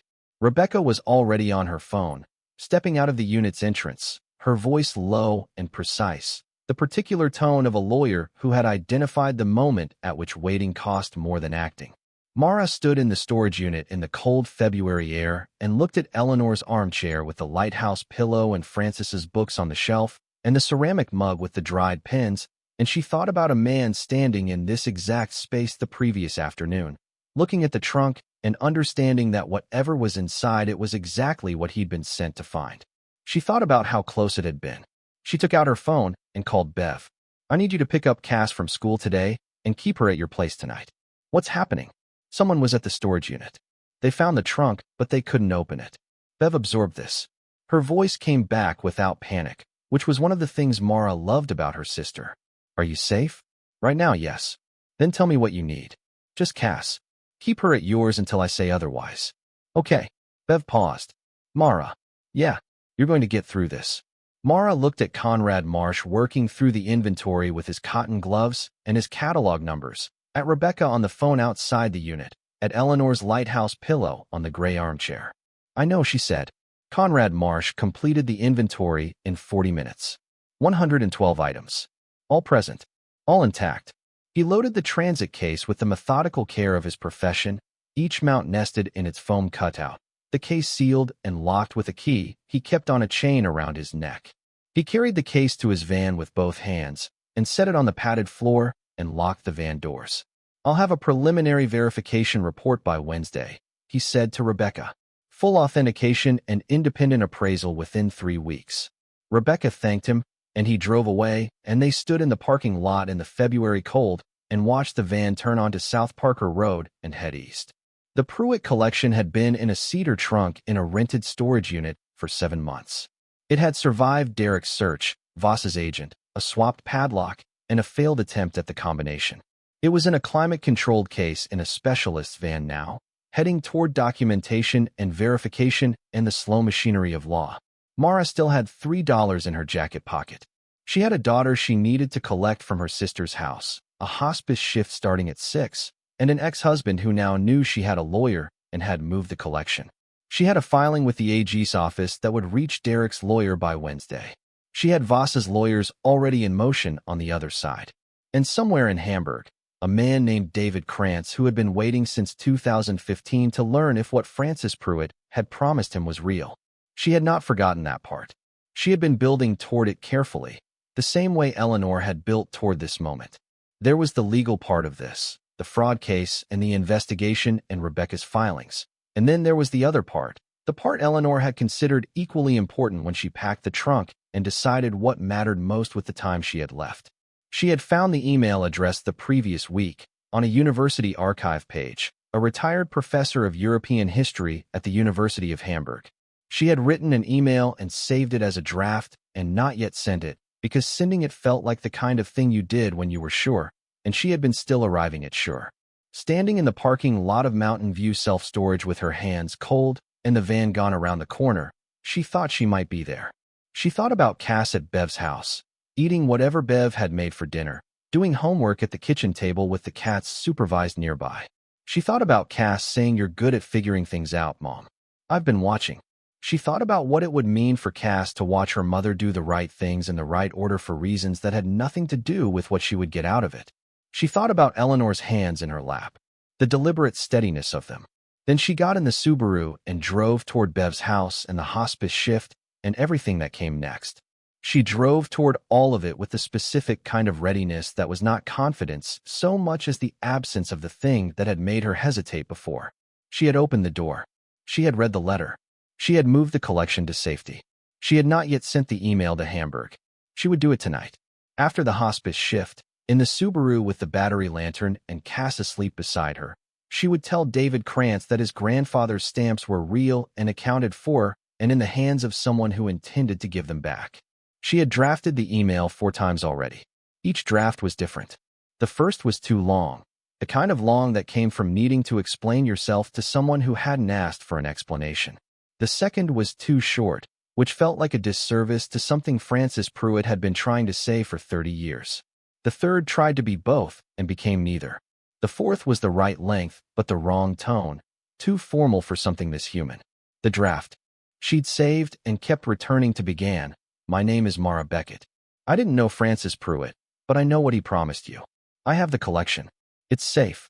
I'd like to speak with you." 11 sentences. She had read them so many times she knew them by memory. She had not yet pressed send because pressing send meant the next part started, and the next part was the one she couldn't fully see yet, the part where she handed something to someone she'd never met and trusted that it would land correctly, the way Eleanor had trusted her. She owed Eleanor that. She owed Frances that. She owed herself that, for the same reason she had picked up those 4 quarters on the way out of the conference room rather than leaving them on the polished wood to prove a point. Sometimes you needed the coins, and sometimes you needed to be the person who picked them up without looking like it cost you anything. She pulled into Bev Street and parked and sat for a moment before going to the door. Through the living room window, she could see Cass at the kitchen table with the cats and the homework and Bev moving around behind her and the ordinary lit warmth of a room that was not hers but was being held open for her anyway. She looked at it for a moment, not because she was sad but because she was learning, again, to recognize things worth protecting before she lost them. Then she went in. And later that night, in the parking lot of the church on Colfax with the battery lantern on and Cass asleep in the passenger seat and the February cold pressing against the windows, Mara opened the draft she'd saved and read it one more time. My name is Mara Beckett. I didn't know Francis Pruett, but I know what he promised you. I have the collection. It's safe. I'd like to speak with you. She pressed send. Then she sat in the dark and waited for whatever came next. David Krantz wrote back at 6:14 in the morning Denver time, which meant he'd been awake at 2 in the afternoon Hamburg time when the email arrived, and had sat down and written immediately, without drafting, without the hesitation you expected from a stranger receiving unexpected news. The response was 2 paragraphs, and Mara read them 3 times in the car before her shift started. Mrs. Beckett, I have been looking for evidence that these stamps survived for 11 years. Francis Pruett told me in 2015 that they were in Denver and he would make things right. Then he became ill, and I wrote to him, and he wrote back, and I waited. Then he died in 2020, and there was no more correspondence, and I thought the promise had died with him. I cannot fully explain what I felt when I read your message. I am not a man who is often without words. Tonight, I am without words. Please tell me what you need from me to make this happen. I will do whatever is required. The second paragraph. My grandfather Eli carried the Hawaiian missionaries in his coat pocket on the train from Hamburg. His wife Miriam told this story until she died in 1991. She said he reached inside his coat every 30 minutes for the entire journey to make sure they were still there. He was afraid that if he did not keep checking, they would disappear. I have thought about those stamps in a coat pocket for my entire life. I would very much like to see them. Mara sat with the phone in her hands for a long moment. Then she started the car and drove to the hospice because Leonard wanted to talk about Antietam, and Clara's family was arriving from New Mexico, and the work was real and she was needed. She called Rebecca at noon from the break room. He wants to come to Denver. When? Whenever we're ready. He said he'll fly whenever I say. Rebecca was quiet for a moment in the way she was quiet when she was running calculations. Conrad's preliminary verification report comes Wednesday. If that confirms what we expect, we'll have the authentication basis we need to proceed with the provenance documentation. The legal transfer of the Krantz pieces back to David Krantz is separate from the AG case, legally speaking. Those pieces belong to the Krantz family by right of provenance regardless of who holds them now. Eleanor's intent is documented. Francis's letters to David are in the archival box. We build the file, and we do it properly. How long does properly take? 2 weeks, 3 if the provenance documentation needs additional verification. But I don't want to rush this. David Krantz has waited 11 years. He can wait another 3 weeks and receive something done right rather than something done fast. She was correct about this, and Mara knew it. There was an impulse, since finding the trunk, to move at the speed of urgency, to close distances as quickly as possible. But speed was how things broke. Eleanor had taught her that. Eleanor had spent 3 months preparing that trunk before Derek moved her. She had not rushed. Conrad Marsh's verification report arrived on Wednesday by email. Rebecca forwarded it to Mara with a single line above it. As expected, the report was 14 pages. Mara read all 14. Conrad had examined each of the 112 items individually against Francis's inventory cards and the 2021 appraisal documentation and his own assessment. The language was precise and dry in the way specialist reports were precise and dry, each piece cataloged with condition grade and provenance notes and current market comparable. He confirmed the overall collection value at $171 million, $3 million higher than the 2021 appraisal, which reflected market movement over 2 years in a category that only moved one direction. The Hawaiian missionaries were on page 4. Conrad's notes were longer on these than on any other piece. 3 stamps, 2-cent denomination, the 1851 issue, imperforate, each in individual archival mounts with Francis's notes. Condition described as very fine, genuinely exceptional examples. Market comparable from recent auction comparable, $3. 8 million total. Provenance. Eli Krantz, Hamburg, acquired 1906. Francis Pruett, Denver, inherited 1984. No record of any legal sale or transfer between these dates. Conrad had added a single editorial line at the bottom of the Hawaiian missionaries entry, which was unusual in a report otherwise stripped of editorial comment. The provenance documentation for these pieces is among the most complete I have encountered in 30 years of practice. It is clear that exceptional care was taken to preserve their history. Mara forwarded the report to Rebecca with no comment. Rebecca replied within 20 minutes. Good. Now we move. The AG investigation had been gathering speed in ways that were mostly invisible to Mara, but occasionally became briefly visible through Rebecca's calls. The office had interviewed Angela and 2 other staff members at Sunridge. They had subpoenaed Derek's business records and the Beckett financial client files related to Eleanor Pruett. They had issued a formal request to Voss Properties for documentation related to the Cherry Hills Village transaction. Derek's responses to the AG's office, filtered through his lawyer, had been cooperative on the surface and evasive in the substance, which was exactly what you did when you were hoping to manage a process rather than answer for it. His lawyer had filed 3 separate motions in the first 2 weeks. Rebecca had answered all 3. The court had ruled on the first 2, both in Rebecca's favor, with a succinctness that suggested the judge had seen this pattern before and had limited patience for it. The formal recording of Eleanor's testimony happened on a Thursday morning in March, 5 weeks after Mara first opened the storage unit. The court had appointed a specialist, a woman named Dr. Patricia Hines, who worked with elderly witnesses in legal proceedings, to conduct the interview. Rebecca was present. A representative from the AG's office was present. A court reporter was present. The room at Sunridge was Eleanor's own, because Dr. Hines had requested familiar surroundings for the interview, and Sunridge had arranged it with the quiet cooperation of a staff that had, in the weeks since the AG's office started making calls, developed a new and specific clarity about who the interested parties in this situation actually were. Eleanor was having a good morning. Not her best morning of the last month, Angela told Mara quietly in the hallway, but a good one. Oriented, verbal, clear on the essential facts. Mara sat outside the room during the interview. She had no role inside it and understood this, but she wanted to be there, in the building, close enough that it meant something even if Eleanor couldn't see her through the door. The interview ran 90 minutes. Mara could hear, when the hallway was quiet, the low, steady sound of Eleanor's voice answering questions, not the words, just the cadence. Unhurried, clear. When Dr. Hines came out, she nodded at Mara with the contained professionalism of someone who had just witnessed something that mattered and was keeping their response to it appropriate to the setting. She said only that the session was complete and would be transcribed and certified and submitted to the court within 10 days. Rebecca emerged 2 minutes later.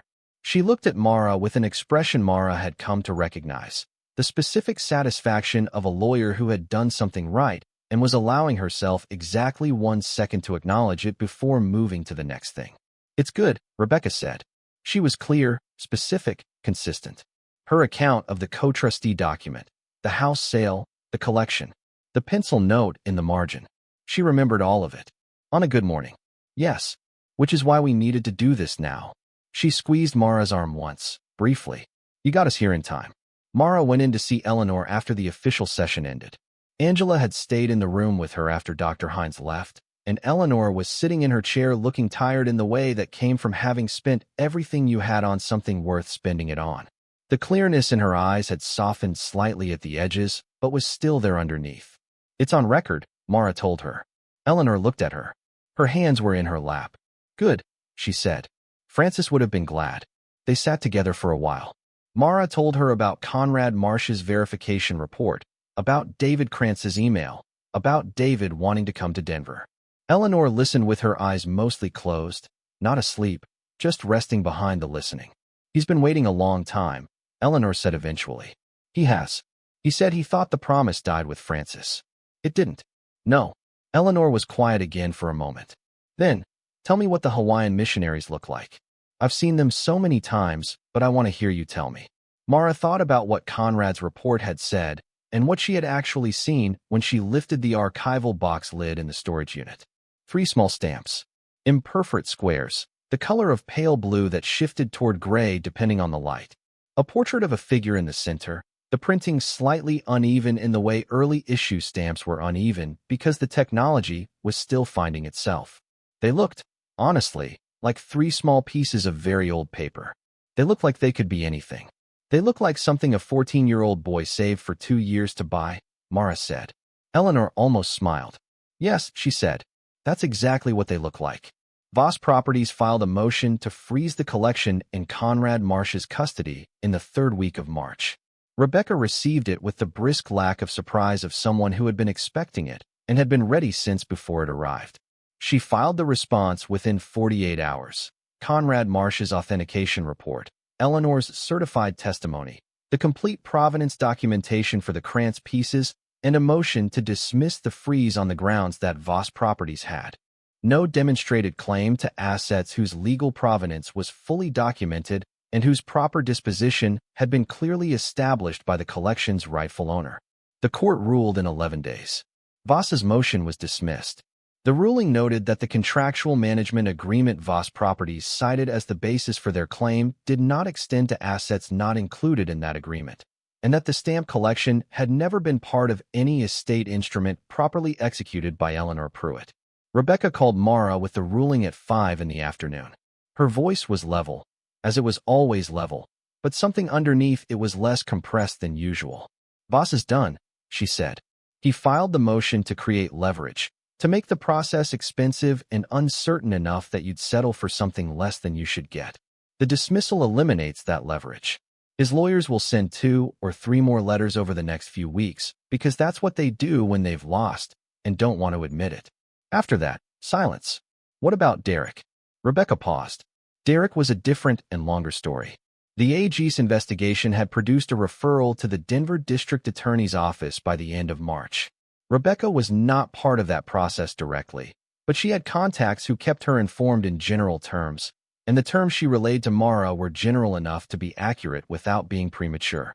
The co-trusteeship document had been voided by court order in the second week of March.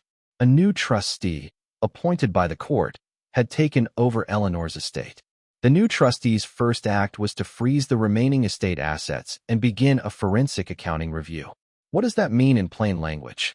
It means someone is counting everything Derek touched. Every fund, every transaction, every fee. And it means that whatever he took, the number will eventually be in a court document with his name on it. Will he go to prison? Rebecca was quiet for a moment. That's the DA's decision. What I can tell you is that financial elder abuse under Colorado law carries a sentence of up to 12 years when the value involved exceeds $50,000. What Derek did involved significantly more than $50,000. He would fight it. He would have lawyers, and he was Derek, which meant he would be calm and competent and articulate about it, even when he was wrong. But the documents existed. Eleanor's testimony existed. The forensic account of the estate's trajectory before and after his involvement existed. He had been very careful for a long time, and careful men often believed they were more careful than they actually were. Mara received this information in the parking lot of the hospice before a night shift and went inside and cared for Leonard and sat with Clara's family and changed bedding and checked medication logs and did the work that had nothing to do with co-trusteeships or provenance documents and everything to do with people who needed presence rather than competence. She did not feel triumphant about Derek. She had expected to feel something more dramatic when the legal situation began turning, some release of the pressure that had been building since January. What she actually felt was a kind of careful relief, the way you felt when a complicated procedure went right, when you reached the other side of something difficult and discovered you were still standing. The relief was real, but it was not the feeling she'd imagined. The feeling she'd imagined had belonged to a different version of this situation, one where it was about winning something back. The actual feeling was quieter, less about Derek and more about Eleanor, less about what had been taken and more about what had been returned. David Krantz arrived on a Tuesday in early April when Denver was doing its complicated thing with seasons, mornings still cold and afternoons reaching towards something that might eventually become warm. He was 70 years old and moved with the deliberate care of a man who had learned that rushing toward things didn't make them arrive faster. He wore a dark coat and carried a leather briefcase that looked as though it had been in use for 30 years. He had silver hair and his grandfather's eyes, or at least Mara assumed they were his grandfather's eyes, the same dark and careful quality she'd seen in old photographs. They met at Conrad Marsh's facility on the east side, a building that looked unremarkable from the outside, climate-controlled storage for objects that required more care than most people understood. Conrad received them with the contained formality appropriate to the occasion, which he had clearly been thinking about since the appointment was set. Rebecca was there. Mara was there. A notary was there for the documentation. And David Krantz was there, standing in the anteroom of a facility in Denver, Colorado, 70 years old, with the briefcase his grandfather might have carried. He shook Mara's hand when they were introduced and held it for a moment longer than the handshake itself required, looking at her with the specific attention of a man measuring something he hadn't yet found the right words for. "Thank you," he said. His English was precise and slightly formal in the way it was with people who had learned it well rather than casually. "I've been told what you did. I've been told where you were when you found the trunk. I want you to know that I understand what it costs a person to do the right thing when doing the wrong thing would have been so much easier." Mara didn't know what to say to this exactly. She said, "Francis wanted them to go back. I just completed what he started." David shook his head slightly. "That is a modest way of describing something large." They talked for a few minutes in the anteroom while Conrad prepared the examination room. In the way you talked when you were waiting for something important and needed conversation to keep the waiting from becoming too heavy. David told her he had taught European history at Hamburg University for 35 years. He had retired 6 years ago. He had a daughter in Berlin and a son in Munich and 4 grandchildren who knew about the stamps the way children knew about things that were important to adults, which was that they understood the weight without the detail. "Does your family know you found them?" Mara asked. "I called my daughter from the airport in Hamburg," he said. "I told her I was going to Denver. She asked why, and I told her I was going to see Eli's stamps. She was quiet for a long time on the phone. Then she asked if I was all right. I said yes. I said I was more than all right. She said, 'Tell me what they look like when you see them.'" Conrad led them into the examination room. The transit case sat on a table under controlled lighting, the same case that had been loaded in Unit 47 on a cold Monday morning with the scratch marks fresh on the combination lock. Conrad opened it with the key from the chain around his neck. He lifted the lid. David Krantz stepped forward. He stood at the edge of the table and looked into the case at the rows of archival mounts and the neat description cards in Francis Pruett's handwriting. He did not touch anything. He looked for a long time in silence. Conrad reached carefully into the case and lifted the tray holding the Hawaiian missionaries and set it on the table in front of David. 3 stamps. 2-cent denomination, 1851. Pale blue shifting toward gray. A portrait in imperfect printing. 3 small pieces of paper that had been in the inside pocket of a man's coat on a train from Hamburg in October 1938 and in a storage unit on South Parker Road, and now here. David Krantz put his hand in the pocket of his dark coat and took out an envelope. From the envelope, he removed a piece of paper, folded in thirds, the paper yellowed and thin and clearly very old. He unfolded it and set it on the table beside the tray. Mara could see the handwriting. German, old-fashioned script. She could read none of it. "This is the letter," David said.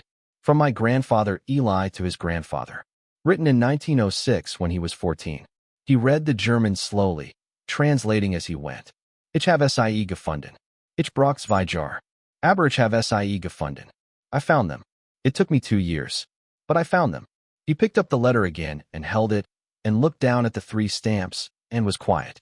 The room was very still. Then he looked up at Mara with eyes that were wet but held steady. "He carried these out of Germany in his coat pocket," he said. He was 46 years old. "He carried them for 6 hours on the train, and then on the ship, and then across America in the same coat. He never let go of them. I know this because my grandmother told me. She said he reached inside his coat every 30 minutes for the entire journey to make sure they were still there. She said he looked so afraid, and she didn't understand why, because she thought he was afraid of being caught. But he told her later it wasn't that. He was afraid the stamps would disappear. Not that someone would take them. That they would simply vanish, the way things vanished in those years, the way whole lives vanished, as if they had never existed. He was afraid that if he stopped checking, they would become another thing that was gone. He stopped. He refolded the letter slowly and returned it to his pocket. "They didn't disappear," he said. "They came to Denver and Francis Pruett kept them and Francis's wife packed them in a trunk, and you found them, and now they are here. 70 years later than they should be. But here." Mara thought about Eleanor packing a trunk in a house in Cherry Hills Village 3 months before Derek moved her. She thought about the note between the Atlas and the Churchill volume. She thought about 4 quarters on a polished conference table. She thought about the sequence of small accidents and deliberate choices that ended here, in this room, with a man holding his grandfather's letter beside his grandfather's stamps. He put the letter away. He looked at the Hawaiian missionaries for another long moment. Then, very carefully, he reached out and touched the edge of the archival tray, not the stamps themselves, just the tray, with one finger, as if completing a circuit. The documentation took an hour. Notarized transfer forms, provenance records, Conrad's authentication report attached to the file, copies of Francis's letters to David from 2015, copies of Eleanor's own statement of intent. When it was done, David Krantz placed the Hawaiian missionaries and the associated Krantz provenance pieces, 43 of the 112 items, into the archival case Conrad had prepared for transport. The remaining 69 pieces stayed in Conrad's custody, pending the legal resolution of Eleanor's estate, at which point they would be properly disposed of according to Eleanor's actual wishes, documented and certified before Derek had ever arrived. At the door, David paused and reached into his briefcase. He took out a book, narrow, cloth-bound, the kind of book printed in small editions, academic typography on the spine. He handed it to Mara. "I wrote about the collection 10 years ago," he said, "about trying to find it, about what it meant to our family. I brought this for you." He had inscribed the title page, "For Mara Beckett," who completed what Francis Pruett promised. With gratitude that does not reduce with expression. DK. He left. Rebecca stood with Mara in the parking lot after the car service took him away. It was an April afternoon with actual warmth in it now, the first warmth that had felt real rather than theoretical since February. The sky was the particular blue of high-altitude spring days, the kind of blue that looked painted. Rebecca looked at the book in Mara's hand. Her expression was the specific expression of someone who had built a case from documents and testimony and motions and evidence, who had done it carefully and correctly, and was now standing in the parking lot looking at the reason why any of it had mattered. "That's going to mean something," she said, "when the rest of it is over." "It already means something." Rebecca nodded. She believed her. Mara went to Sunridge that evening. Eleanor was in the chair by the window as she always was, but the window was different in April, the garden outside it showing green at the edges now, the dormant shapes coming back to themselves. Eleanor was having a harder day. Her eyes had the particular quality of harder days, not confused exactly, more as if the surface of things had thickened and reaching through it required more effort than she had available. But she knew Mara. She always knew Mara, even on the harder days, which was something Angela had mentioned early on, that Mrs. Pruett might not remember specific conversations, but she knew who was who. She knew who was safe. "I have something to tell you," Mara said. Eleanor looked at her steadily. "David Krantz came to Denver this week. He has the Hawaiian missionaries. He has all of the pieces that belong to the Krantz family. They're in Hamburg now, or on their way there. They're with his family." Eleanor closed her eyes for a moment. Not sleeping. Receiving. When she opened them again, she said, "Francis. Yes. He wanted that. He wanted that." Eleanor looked out the window at the garden coming back to itself in April. She was quiet for a long time. Then she said, in the particular voice of the harder days, smaller and more distant than her good voice, "I can't always find the things I want to say. But I want you to know." Mara waited. "I know," Eleanor said finally. "What you did. That was all." But it was said with the full weight of someone who understood completely what they were saying, and Mara held it, and said nothing, and let the quiet be enough. The legal resolution of Eleanor Pruett's estate took another 4 months. Rebecca had warned her it would. The forensic accounting of Derek's management was completed in June and submitted to the court in a 140-page report that Rebecca summarized for Mara in a single sentence. Everything we suspected, documented completely. The report identified $6.3 million in fees improperly charged to Eleanor's estate, $1.9 million in investment losses attributable to self-dealing, and the below-market sale of the Cherry Hills Village property, which the report assessed should have yielded $3.8 million more than it had. The Voss Properties transaction was referred to the AG's office separately for its own investigation. Derek Beckett was charged with 3 counts of elder financial abuse and 1 count of financial exploitation of an at-risk adult in May, before the forensic report was finalized, on the basis of the evidence already established. His lawyers filed the expected motions. The expected motions were denied. The trial date was set for the following spring. He resigned from Beckett Financial before the charges were public. The firm's license was suspended pending the investigation. Mara did not feel triumphant about Derek. She had expected to feel something more dramatic when the legal situation began turning. What she actually felt was quieter, less about Derek and more about Eleanor, less about what had been taken and more about what had been returned.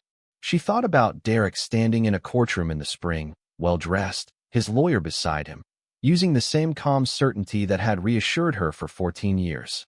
The calm certainty would not save him this time.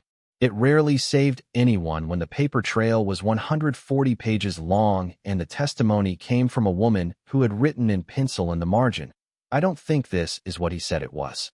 That pencil note in Eleanor's careful cursive was the thing that said everything.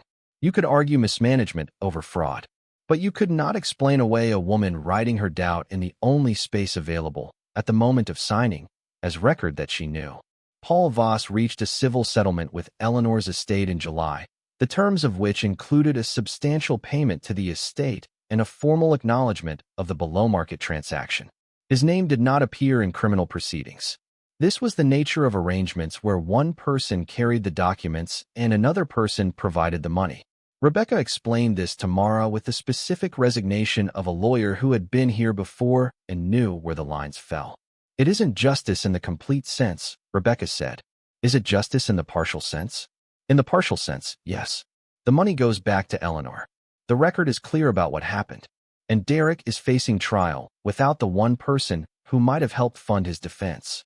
The court-appointed trustee of Eleanor's estate contacted Rebecca in August, 9 months after Mara had stood in a storage unit and read a note from a woman she'd never met. The trustee was a woman named Carol Chun, professional and methodical, the kind of trustee appointed precisely because she had no relationship to any of the parties and would administer the estate according to its documented intentions rather than anyone's convenience. Eleanor had a will, Carol Chun explained in a meeting that included Rebecca and Mara and Carol and no one else. She had executed it in 2018, 2 years before Frances died, at a time when her cognitive function was fully intact and the document is unimpeachably valid. Derek, as co-trustee, had suppressed the existence of this will after Eleanor's cognitive decline, presenting to Sunridge and to relevant parties only the estate documents he had drafted himself. He had, essentially, hidden the real will behind his own version. Now that the co-trusteeship had been voided and the forensic accounting had located the original document in a law firm's records where it had been filed in 2018, the will could be properly executed. Mara waited. In the will, Carol Chun continued, Eleanor made several specific bequests. One was to her nephew Scott, whose existence Mara had learned about at Sunridge but who had played no role in any of this. One was to a charity Frances had supported. One was to the Sunridge facility for the care of residents who could not afford the full cost of their stay. And one, Carol Chun said, was to, quoting directly, the person who completes Frances's work with the Krantz family. Eleanor wrote this bequest in the 2018 will 2 years before Frances died, at the time when Frances began his correspondence with David Krantz, when Eleanor understood what Frances was trying to do and wanted to ensure it happened even if she couldn't be there to ensure it herself. She did not know who would complete the work. She did not know their name. She wrote the bequest as a provision. Whoever does this thing, this is theirs. Mara sat very still. The bequest was $420,000. Rebecca had her hand on Mara's arm before Mara was aware she'd needed it there. It's yours, Carol Chun said, legally unambiguous. You completed the specific act the bequest describes. You facilitated the transfer of the Krantz family pieces to David Krantz, documented and notarized. That's the work. That's the bequest, Mara said, after a long moment. She wrote that in 2018. Yes. Before Derek started. Before any of this. Yes. Eleanor was very clear about what she wanted. She just needed someone to get past what Derek had put in the way. Mara thought about Eleanor packing a trunk, writing notes, using the ordinary places, reaching forward in time to a person she didn't know yet, trusting that the person would come and would do what needed to be done. She had written the bequest the same year Frances first wrote to David Krantz. She had understood from the beginning that the promise might outlive both of them and had made arrangements accordingly, the way she had made arrangements for everything, carefully, ahead of time, with more foresight than the people around her were giving her credit for. She thought about the coins on the conference table and what she'd felt when she picked them up. $420,000 was not a fortune. It was not $168 million or $6. $3 million or any of the numbers that had been in the room with her since February. It was, specifically what it was, enough. Enough for a deposit on an apartment and 2 months' rent and new shoes for Cass, who had grown through 2 sizes since January and still had not complained. Enough to clear the debt on the credit cards that had kept them eating in the worst months. Enough to restart the nursing certification she'd let lapse, to apply for the positions that had not been available to her when her address was a Subaru on Colfax and her phone number was 2 months overdue. Enough to stand somewhere firm and look ahead rather than sideways. Enough to be the beginning of a different kind of story. The apartment was on the 2nd floor of a building in Wash Park, 2 bedrooms, south-facing windows, a kitchen with a gas stove, and actual counter space. The superintendent who showed it to them had the incurious manner of a man who showed apartments to many people and had no particular theory about any of them, which suited Mara fine. She had spent enough of the last year being the subject of other people's theories.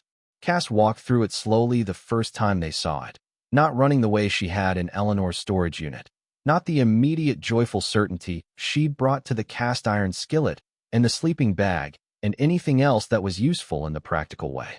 This was different. Cass moved through each room with her hands at her sides and her face careful, touching nothing, as if she needed to be sure it was real before she let herself want it. She stopped in the doorway of the 2nd bedroom. This would be mine. Yes, just mine. Just yours. Cass stood in the doorway for a moment. Then she went in and sat on the floor in the center of the empty room and looked up at the ceiling. After a while she said, without looking at Mara, "It has a door." "It does. A real door. With a knob." "Yes." Cass lay back on the bare floor and looked at the ceiling and said nothing else for a minute. Then, "Can we get the cast-iron skillet from the storage unit?" Mara had kept it. It was in the trunk of the Subaru, wrapped in a dish towel, carried through every parking lot they'd slept in for 9 months. She had told herself she was keeping it because it was useful. She understood now that she was keeping it because it was Eleanor's, and keeping something of Eleanor's felt like the right thing to do while everything else was uncertain. They moved in on a Saturday. The apartment came furnished with a basic set: beds, a table, 2 chairs, a couch the color of oatmeal that was neither beautiful nor offensive and would do fine. Mara bought 2 more chairs and a bookshelf from the donation center 3 blocks away. Cass bought, with the small amount of money Bev had given her as a moving gift, a plant in a terracotta pot, which she placed on the windowsill of her bedroom with the seriousness of someone establishing a permanent residence. Bev and Greg came to help with the carrying.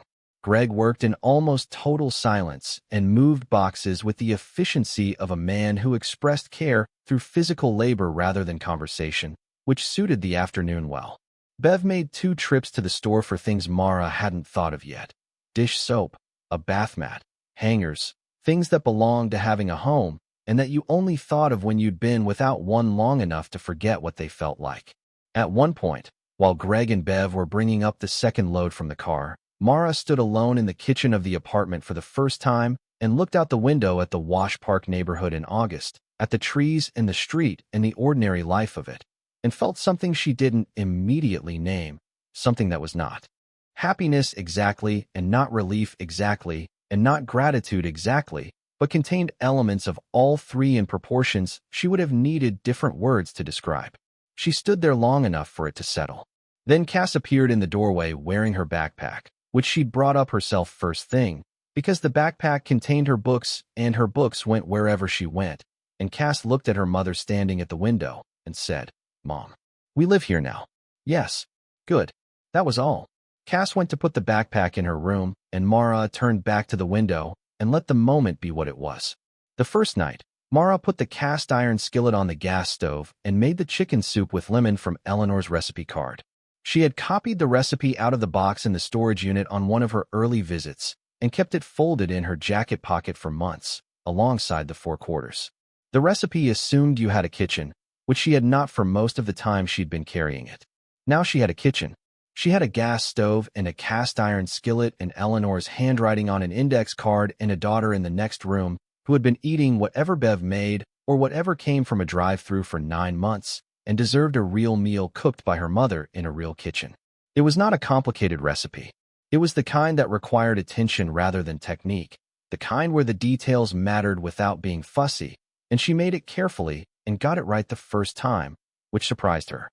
Cass ate 2 bowls and declared it the best thing she had tasted in a year, which given what they'd been eating for a year was not a high bar, but felt like one anyway. After dinner, Mara sat at the kitchen table while Cass did homework in her room with the door closed, which was the thing she had wanted most, the specific privacy of a closed door, and listened to the building settle around her. Other people above and below, other lives happening in parallel, the ordinary sound of occupied space that she had missed in the specific way you missed only what you'd had before you knew how much it mattered. She had the book David Krantz had given her on the table in front of her. She had read it over the previous weeks, slowly, because the German-translated English had a cadence worth following at the right speed. It was a careful book, academic in structure, but personal underneath. A retired professor writing about his family's history with the exactness of a person who had spent a lifetime studying other people's histories and could not bring the same distance to his own. The chapter about the stamps described what Eli had done, what he had carried, what he had hoped would someday be returned. It ended with a paragraph Mara had read several times. He did not ask for this to happen in his lifetime.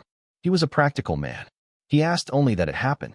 He believed that if you did the right things and kept the right records and trusted the right people, the things that should be returned would eventually be returned. He believed this with the faith of a man who had been through enough to know that faith required specific evidence to stay alive. The stamps were that evidence. They had survived. Therefore other things could survive. Therefore the world was, at its furthest edges, arranged towards something rather than away from it.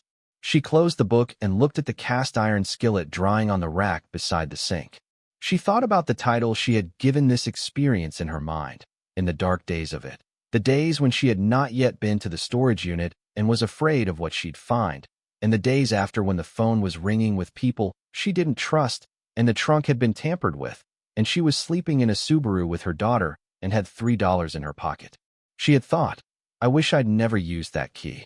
She had thought it with the specific exhaustion of a person carrying something they hadn't expected to be carrying and didn't know yet if they could set down safely. She had wished it the night Derek called, and the night the padlock was swapped, and the morning she'd counted $47 in quarters at a storage unit auction that was not, in fact, her storage unit. She had wished it multiple times with complete sincerity, and none of it was actually true, which was the thing she'd understood somewhere along the way.